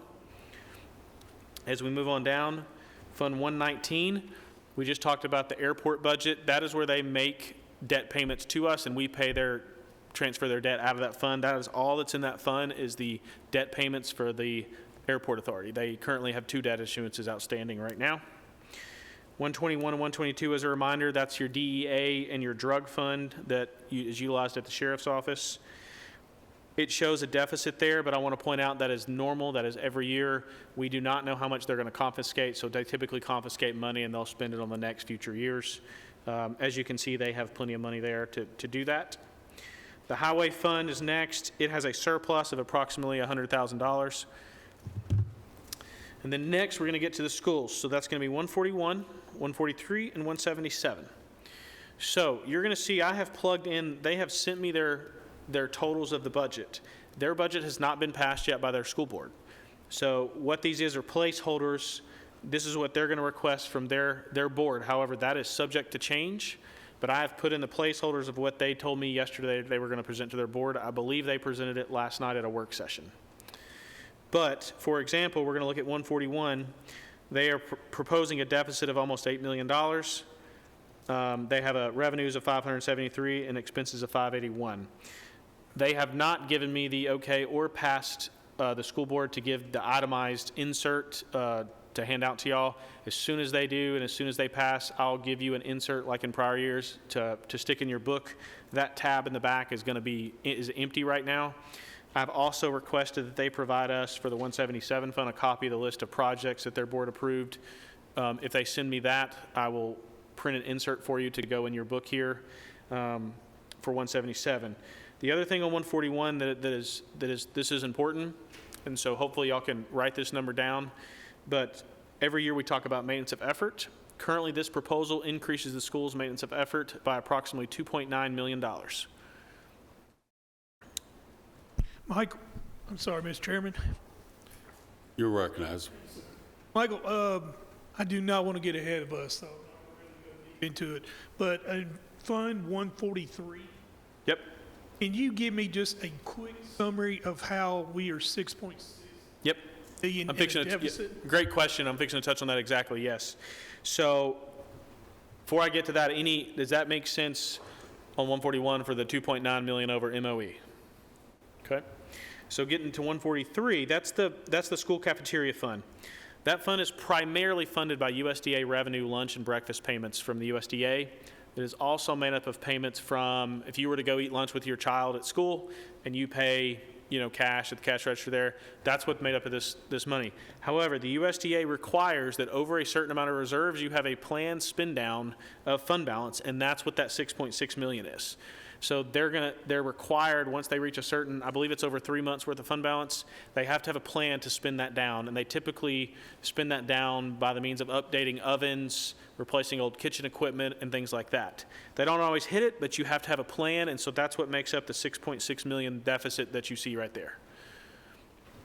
They have to submit that as part of their upload to the USDA every year, that plan spend down for cafeterias. The next on 177, another thing to note, 177 is about $350,000 or so, $360,000 above what they received last year for their Educational Capital Projects Fund. That's going to be the 19.344 million right there. And then the last fund is going to be the Debt Service Fund. That's going to, right now that's showing a surplus of about $600,000. We don't have extra money in there. That is because the bond issue that you just approved that will go to commission next week, we will have an interest payment at least an interest payment and potentially a principal payment to budget next year in that fund. That surplus will end up getting budgeted to pay a portion of that interest payment and potential principal payment next year. I know that was a lot, and I know that was fast. Any questions on the summary right there? I've got a question, Mr. Chairman. You recognize. So thank you. So the schools on that deficit, their anticipation is for that to come from ending fund balance, or? Correct. And so it looks like general's okay, and so based on this summary, if it stands firm, it doesn't look like there's going to be any kind of a need for a tax increase. Is that correct? The finance office nor the mayor's office is recommending any tax increase. Motion to approve the budget. Oh, that comes later. That comes later. Can you ask for a second there? And We can really save some time here. We are still waiting for the school to submit their full budget, though. But I will reiterate a couple things on the schools. They have told me they do not anticipate their numbers changing much. Obviously, I don't know what their board's going to do, but that's what they've indicated to me. I'm going to keep moving on. But long story short, we've balanced all the county funds to the best of our ability. Really, the only deficits that we have on a reoccurring operating basis are in the schools 141 or 143 there. So we feel pretty good about that. The next page, every year we get the question, what's the penny bring? What's our property tax roll? So the penny has increased a little bit. The county penny brings in a little over 1.57 million. The schools is about 1.34 million.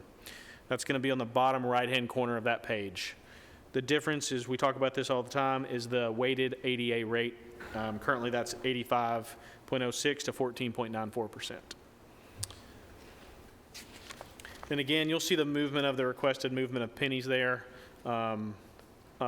Matches the sheet before that. The next sheet in your book right after that is going to be the list of the nonprofit recommendations by the mayor's office. There will be a night we go over those in detail, but just want to tell you what that list is. I'll point out two things on that list that so far right now are not part of nonprofits, but they are part of those account codes. That's the 5% of hotel motel tax that goes to the Greenway for the City of Murfreesboro, and the 15% of hotel motel tax that goes to the Chamber of Commerce. You'll see that on the front page, on the back page of that sheet. The 5%, Commissioner Irvin, if you're looking for that, is about halfway down, and then it's about halfway on the back page. Moving on, under tab 2 is going to be your positions and personnel. I think the thing to take from this page is, if you flip one page, you'll see the personnel request by the mayor's office. Currently, that's 23 positions for the county general fund. We have those listed and broken out there. The majority of those positions are to open the new Plainview Public Health and Safety Building out there near the Plainview Elementary School. And then on the back page of that is 2 positions for Fund 118. That's 2 death investigators, for a total of 25 positions.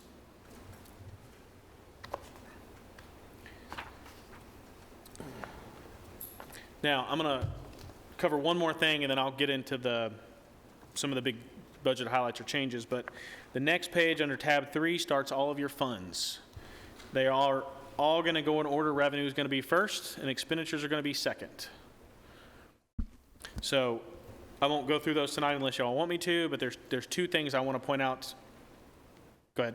Quick question. When would be appropriate to ask about the forensic center and how the medical examiner and the potential do autopsies? So I think when would that be? I think 2 options. One, we do have a night that we talk about the autopsies budget. You could definitely do it that night. We also cover the ambulance service fund one night. You could have those in-depth conversations that night when Brian Gaither and Denise Martin and the mayor's office are here ready to discuss that. So I think that would probably be the best time. However, that's probably my recommendation. Thank you. I was just... Unless the mayor's here and unless he disagrees. Thank you. But there's one thing I want to point out as we look through expenditures. And I'm going to start talking about the pay increase recommended as part of this budget here. But before we do that, I want to point out one thing as you look through there. If you remember, this body gave, the full commission gave a 4.25% lift or raise, across the board raise in January. And so as you look through this budget, if we gave no raise at all, there are raises in here, but let's just for a second assume we did not. We only budgeted for 6 months worth of raises because it was effective January 1. So even if this budget gave no raises, you are going to see increases in expense line items. What I'm saying that is they are going to look inflated this year above what the raise is. So here in a second, I'm going to talk about what the proposed salary changes are from the mayor's office. It's going to look higher if you were to do the math and compare two different line items from last year to this year. It's because when the raise went into effect, it was effective, I think, the last week of January. So we have to pick up the other 6 months worth of that raise that our employees are already getting. They got their full raise, started getting their 4.25% in January. We only budgeted 6%. So I'm saying when you look at this and I were to tell you there's a 2% raise, their account line items are going to go up more than 2% because we're picking up the other 6 months, the full year of the raise where we only had 6 months worth of it budgeted. And the reason I'm emphasizing that is because even when we were going over this internally, it's very confusing when you'll see a line item that's going up and you're thinking, well, that person's getting double the raise. You said it was 2%. And I'm just saying it's inflated.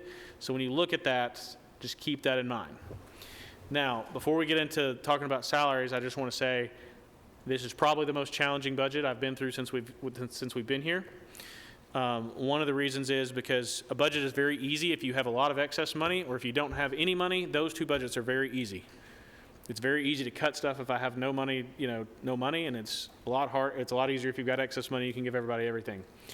So with that being said, I think this is the most drafts of a budget I've ever done, probably that the mayor's office has ever done.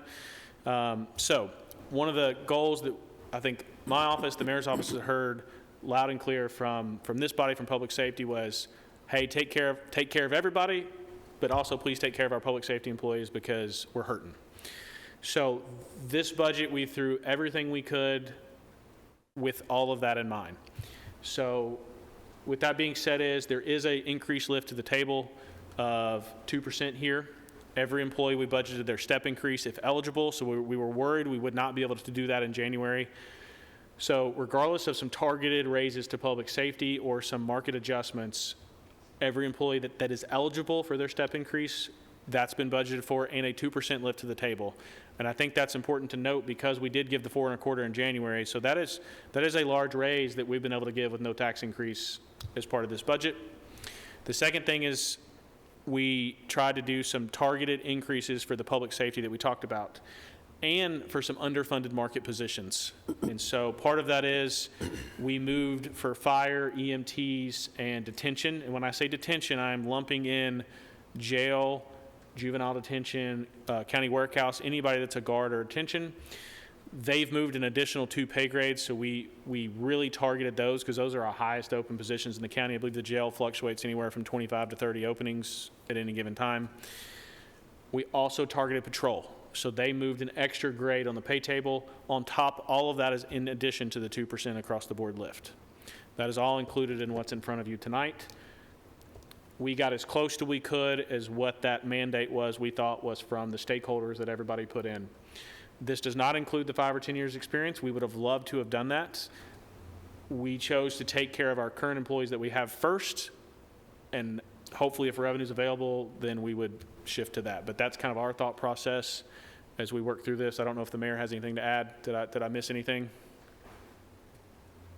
So that's a... You're recognized if you'd like to speak.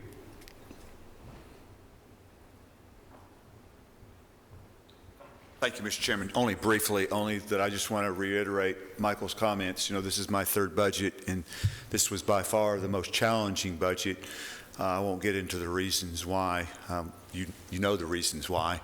But we heard loud and clear that from the commission and from Sheriff Fitzhugh's office, EMS Director Brian Gaither, EMA Director Chris Clark, and of course Chief Farley, how we need to be a little more competitive. And so our focus, one of our focuses was first responders, and at the same time, all Rutherford County employees. And I think I concur with Michael's assessment of the work that's gone into this, and I just want to publicly say thank you to Michael Smith and his team. They do an absolutely phenomenal job. Unless you're on the phone with Michael at 11:30 p.m. at night, you have no appreciation for the long hours that he works. So, Michael, thank you for calling me so late. Hope it was beneficial. But also, Eric Hennessy, Sonia Stevenson, and the entire team were just phenomenal. So thank you, Mr. Chairman. I was just keeping you young, calling you late. But I get up earlier than you, Mr. Smith, so thank you. That's true. So with that, any questions? I know we're not taking a vote tonight, but any questions? Did all that make sense of what's in the book? What was the total on new employees?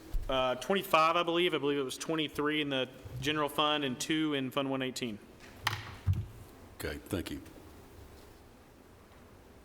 Any other questions for the director on the proposed budget? The other thing I'll add is this budget, based on the market adjustments and the raises that proposed, it was between 400 and 500 people that got reclasses. So I think we were really proud of that. We worked really hard at that without struggling. We kept balancing the no tax increase. And so I think one of the things we offered as we met with some of the department heads was we said, hey, we'll dump a whole bucket at one employee need. And time after time, every department head said, we want all of our employees to get something, not just one group. And so that's how we kind of arrived at where we were at. Okay. Mayor? I'm sorry, Chairman. I would like to make one more comment. I really appreciate Commissioner Beverly's coming and presenting that proposal. One of the things that Commissioner Beverly commented on that is of extremely importance to the mayor's office, and I know the commission, is the 10 years of experience. And, you know, we had to make a decision on, do we do a 2% or do we do a 10 years experience? And after consulting with the department heads, the constitutional officers, you know, it was unanimously agreed that if we had to pick one, we would rather have the 2%. Having said that, you know, Michael and I are already, when we work on this year's budget, we're also planning for next year's budget and the budget beyond that. And so it's our full intent to do everything possible to bring that 10 years experience valuation to our employees next year. I wanted to make sure that we all understood that. So thank you, Mr. Chairman.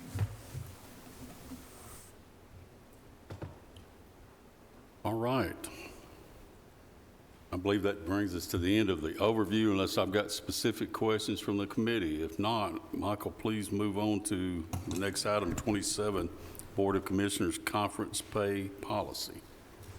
So this was forwarded to us from the steering committee. I believe this was, excuse me, I believe the county attorney in his office worked on this policy mainly, and then I've looked at it. This pretty much mirrors very close to the state travel policy. We were asked by the steering committee and by the commission to come up with a policy. Steering, I think, made 1 or 2 changes to it, and that's what you see before you tonight. I can answer any questions about it you'd like. So the gist of it is they made, and I'll tell you the 2 changes they made. One of the changes was the original draft had it having to be submitted something to the finance office for an estimated cost in 10 days, and I believe they changed that to 5 days in that first paragraph. And that's essentially so that we could get together a cost to be able to tell the budget or the steering committee how much y'all need to budget for whatever, to help whichever commissioner would like to go, that we could help you budget for that, help you get the per diem rate, stuff like that. So that's the gist of it. It gets submitted to my office to help you fill out the forms. There's some forms attached here. Essentially says how much it's going to cost, or an estimate of how much it's going to cost. Then it talks about reimbursement.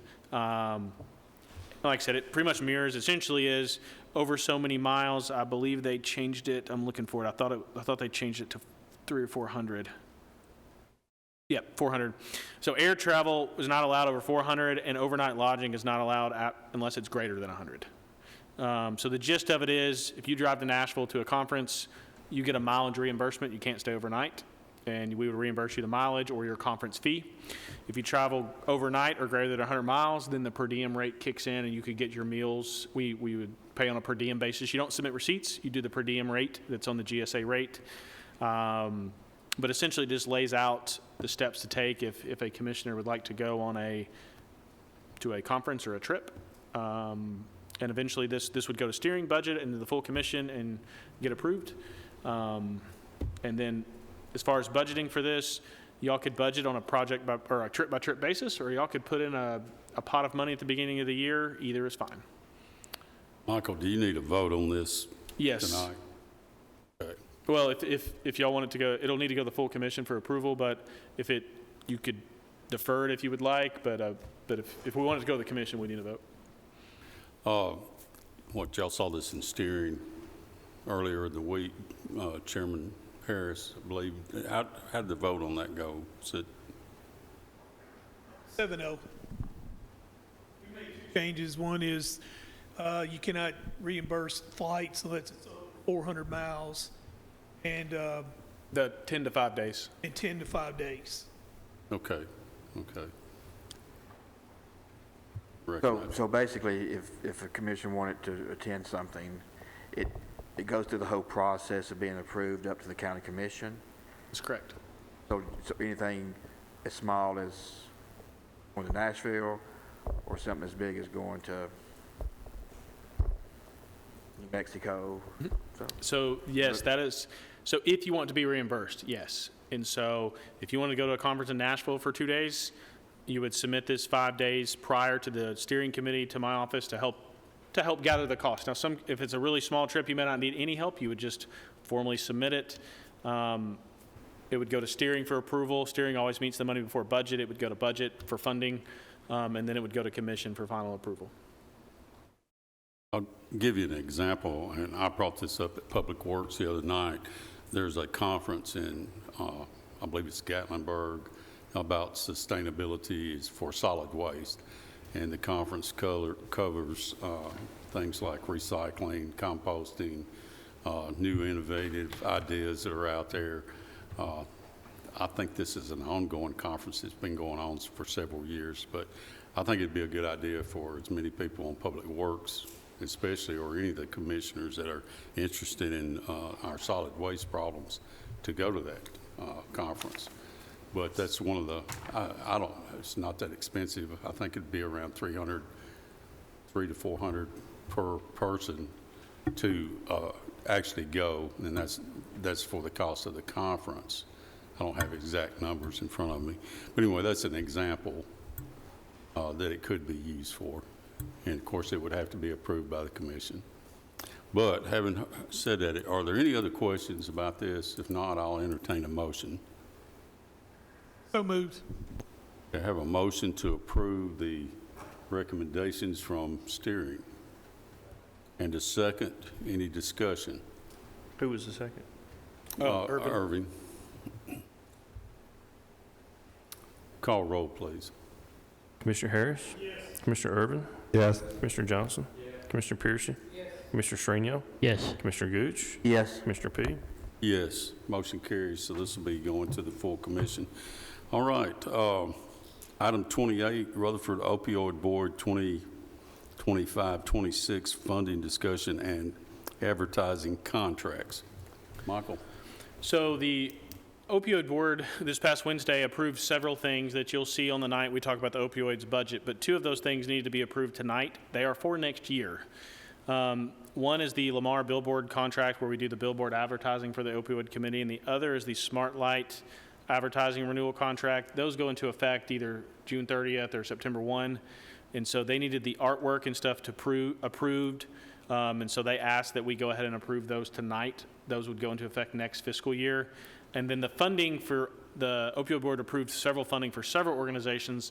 That will come as part of this, as we work through the budget. When we get to that category that night, we'll add in the funding for all this. But if we go ahead and approve these 2 contracts, that allows them to start working on the advertising to have that go into effect on July 1. These funds that we're talking about for this is coming from the money provided with the opioid settlement, not out of the... Correct. Have a motion to approve Second. and a second. Any discussion? Hearing none, call roll. Commissioner Harris? Yes. Commissioner Irvin? Yes. Commissioner Johnson? Commissioner Piercy? Yes. Commissioner Shrino? Yes. Commissioner Gooch? Yes. Commissioner P? Yes, motion carries. Item 29 is an application for Safe Streets and Road Grants. Did you get a hold of Alyssa, or do we I'm have not sure anybody who- here I to would- present that? If nobody's here to present it, I would recommend us deferring that, and unless, Mark, I'm not sure who that is. They did not send us anything.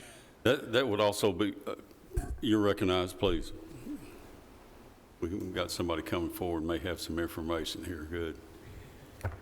I think I can answer a few questions on it. This is I believe this is an 80-20 match for 500, so the county's portion of it potentially would be 20. This is permission to apply, and obviously, if we were to get an award of some portion of that, it would come back to this body for final approval. What this is for it's a match, it's a grant from the state that allows us to do traffic studies to specifically look at congested areas to do road improvements.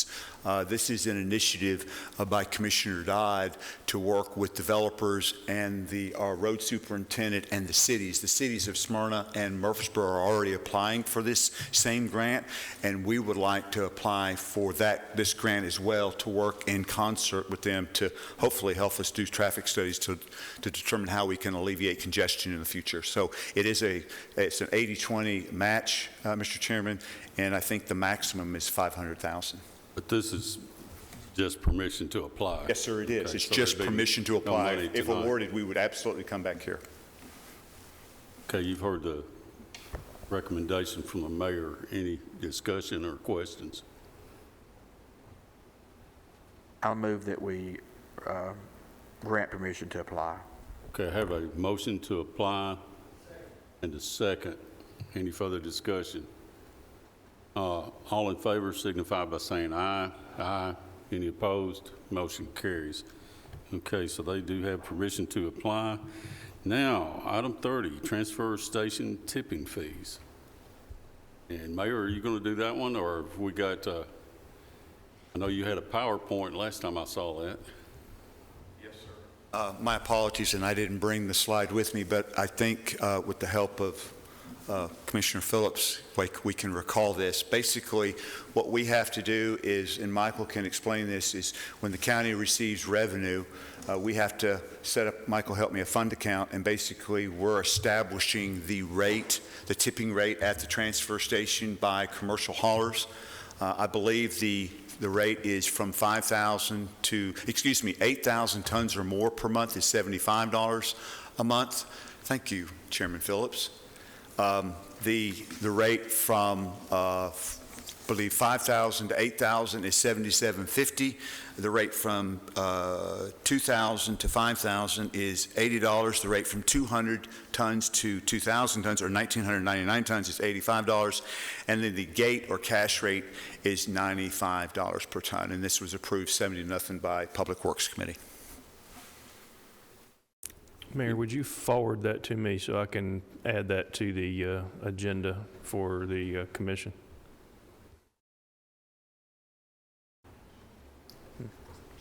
Yeah, or you can just send me the PowerPoint, either one. Yeah, either be fine. Mr.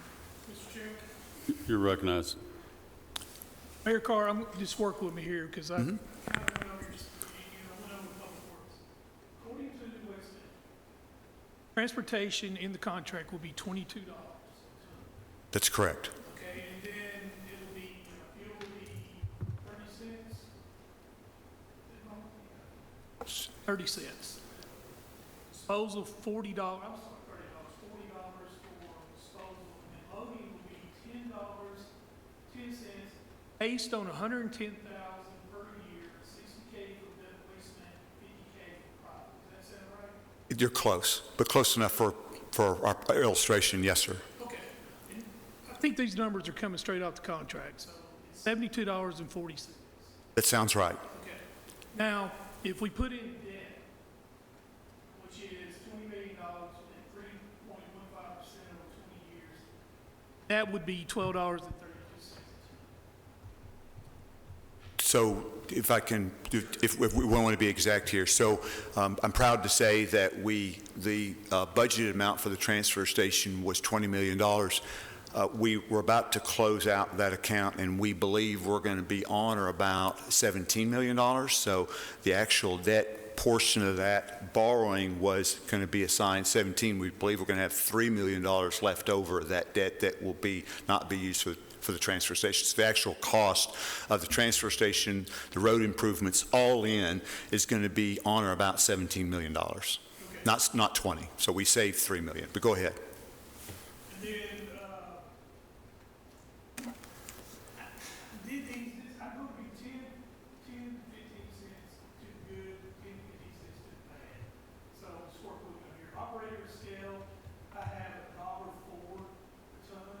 Maintenance, 27 cents a ton, and then utilities and fees, 55 cents. That equals 14.18. So I'm saying the minimum we can charge is $86.58 a ton. So I would disagree with your numbers. No, that's fine. I disagree with your numbers. So the disposal fee or the tipping for waste management is $40 a ton, and that is a correct number. The transportation cost is $22 a ton. The loading cost, and it varies because we have, as you're aware, the more we bring through the transfer station, the lower per ton that cost is. So we had to pick a number, and based on the information Waste Management gave us and the information Waste One gave us about committing to 60 and 50,000 tons a year respectively, we said, okay, we believe this facility in the first year of operation is going to do at least 100,000 tons. 100,000 tons through the transfer station, that loading cost is $10 a ton. So we're at $72 a ton. You said $72.40, so we're certainly in the ball game. We estimated that operating cost of about another $1, maybe $1.20 a ton on top of that for operation costs. Operation costs are electricity, leachate, water, sewer, and maintenance. And we anticipate about $100,000 to $120,000 a year in operational cost associated, including the hiring of a new person in the scale house. That's what we estimated. So what we anticipate, Chairman Harris, is a total cost to the county on a per ton basis at 100,000 tons a year. It's approximately $73.50, plus or minus a couple of pennies. But that's where we're at. And that's including debt service? No, it does not include debt service. That is, no, right, exactly. So I'm glad we're making that distinction. We are not including debt service. No, sir.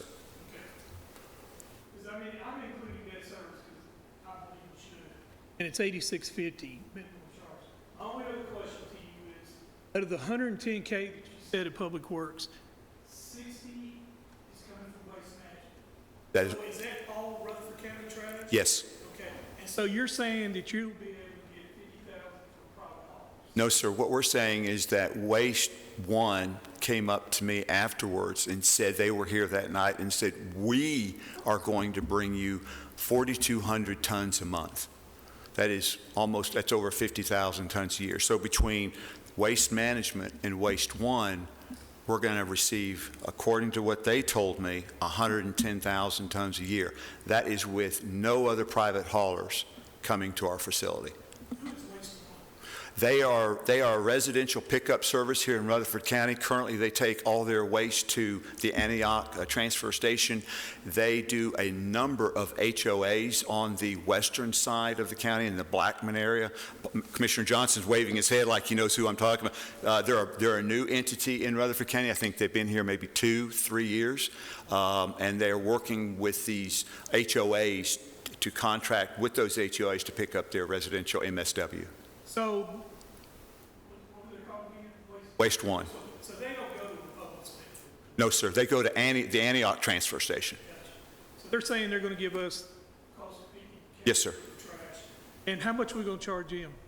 Well, again, all of whether Waste Management or Waste One or Craig Harris Waste and Hauling, whoever it is when you come to our facility and you're a commercial hauler and you are on credit with us, whatever you bring to us in July is what you're billed for in August for July. So that rate sheet, if you're between 5 and 8,000 tons for July, you'll get a bill.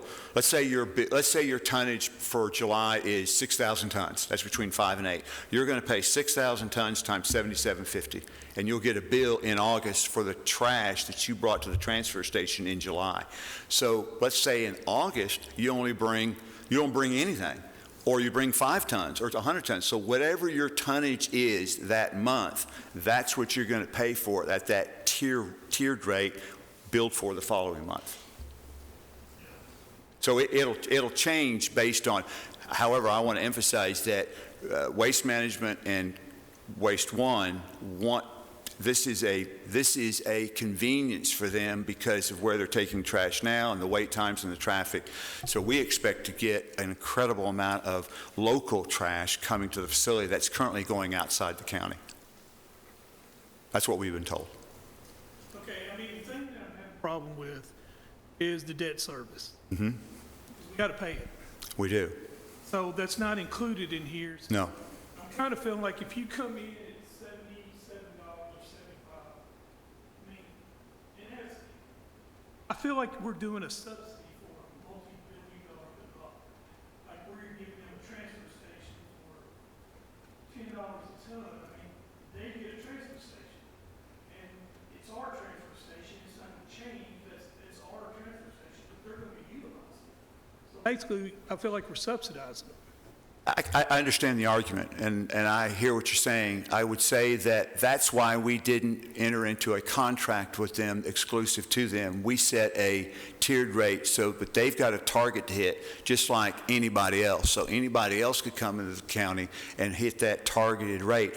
What we're trying to get to, and I want to emphasize this, and you're kind of asking a question that you didn't ask, and it's what we said at Public Works, this is just a starting place. I am under no illusion whatsoever that after 3, 6, or 9 months, we're going to come back to Public Works and say, you know what, we need to adjust the rate for whatever reason. Hypothetically, what happens in the first month if we bring in, 15 or 20,000 tons, which is way over the prorated amount of 100,000 a year? What happens if after we start doing that after 2 or 3 months? Well, we've missed the mark. We've missed the mark on how much trash is coming here. So it's obvious we may have to adjust our rate. This is just the starting place. With regard to the debt service, I worked with Michael, do we want to calculate in our rate the debt service? And we went back and forth, and we certainly can do that. But we don't calculate debt service on any other public project. And so in order to be consistent, we just made the decision not to calculate it on this project either, because it's a bond project, and we just didn't want to risk with the bond council maybe violating some of the rules of the bond agreement. We were trying to just be abundantly cautious. So Michael, based on $20 million, or let's say, Michael, based on $17 million. Well, it is going to be based on it. Well, it has to be based on 20 because that's what we borrowed. We have to pay that back. So, but if you're asking what our payment is on that, it's approximately $1.5 million a year. 1.5? Roughly. I'm rounding, but close.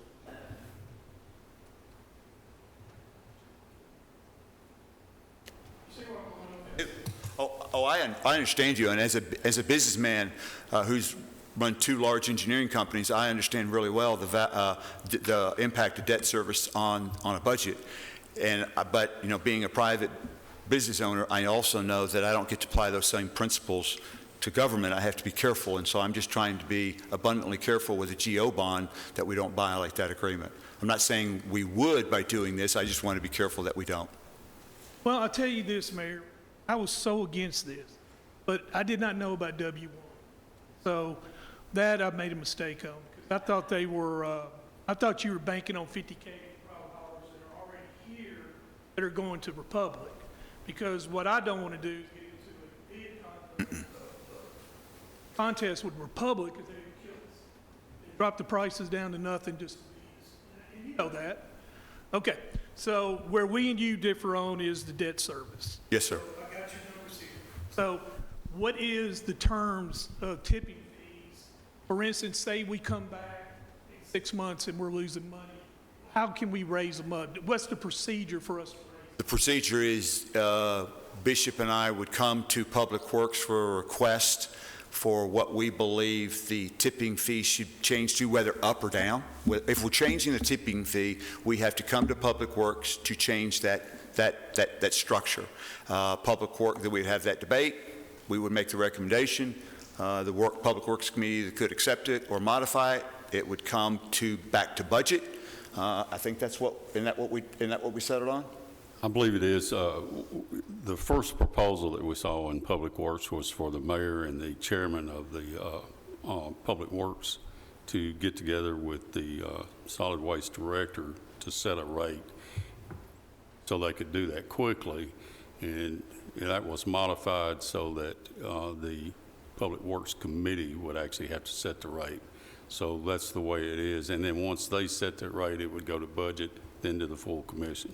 So we would come with a recommendation, but the Public Works Committee would then forward that recommendation or some modified version of that recommendation here and then on to the full commission. It'd be just like what's happening tonight. Yes, exactly. Sir. Just exactly. I've asked enough questions. I'm sorry. Any other questions from the committee? If not, we do need to vote on this so we can push this forward to the full commission. Do I hear a motion or further discussion from the committee? I have a motion to forward this with approval to the full commission. Do I hear a second? Second. And a second. And since we're attaching numbers to this, I'm going to ask for a roll call vote. Please go ahead. Commissioner Harris? Commissioner Irvin? Yes. Commissioner Johnson? Yes. Commissioner Piercy? Yes. Commissioner Shrino? Yes. Commissioner Gooch? Yes. Commissioner P? Yes. Okay, the motion carries, and this will be going forward to the full commission next Thursday. Michael, have you got any other business? I do not. Having said that, we are adjourned. I do have a reminder, next Tuesday is our first budget meeting. No other business to be for the minutes, but just as a reminder, next Tuesday. Okay, guys. Tuesday night. Good night.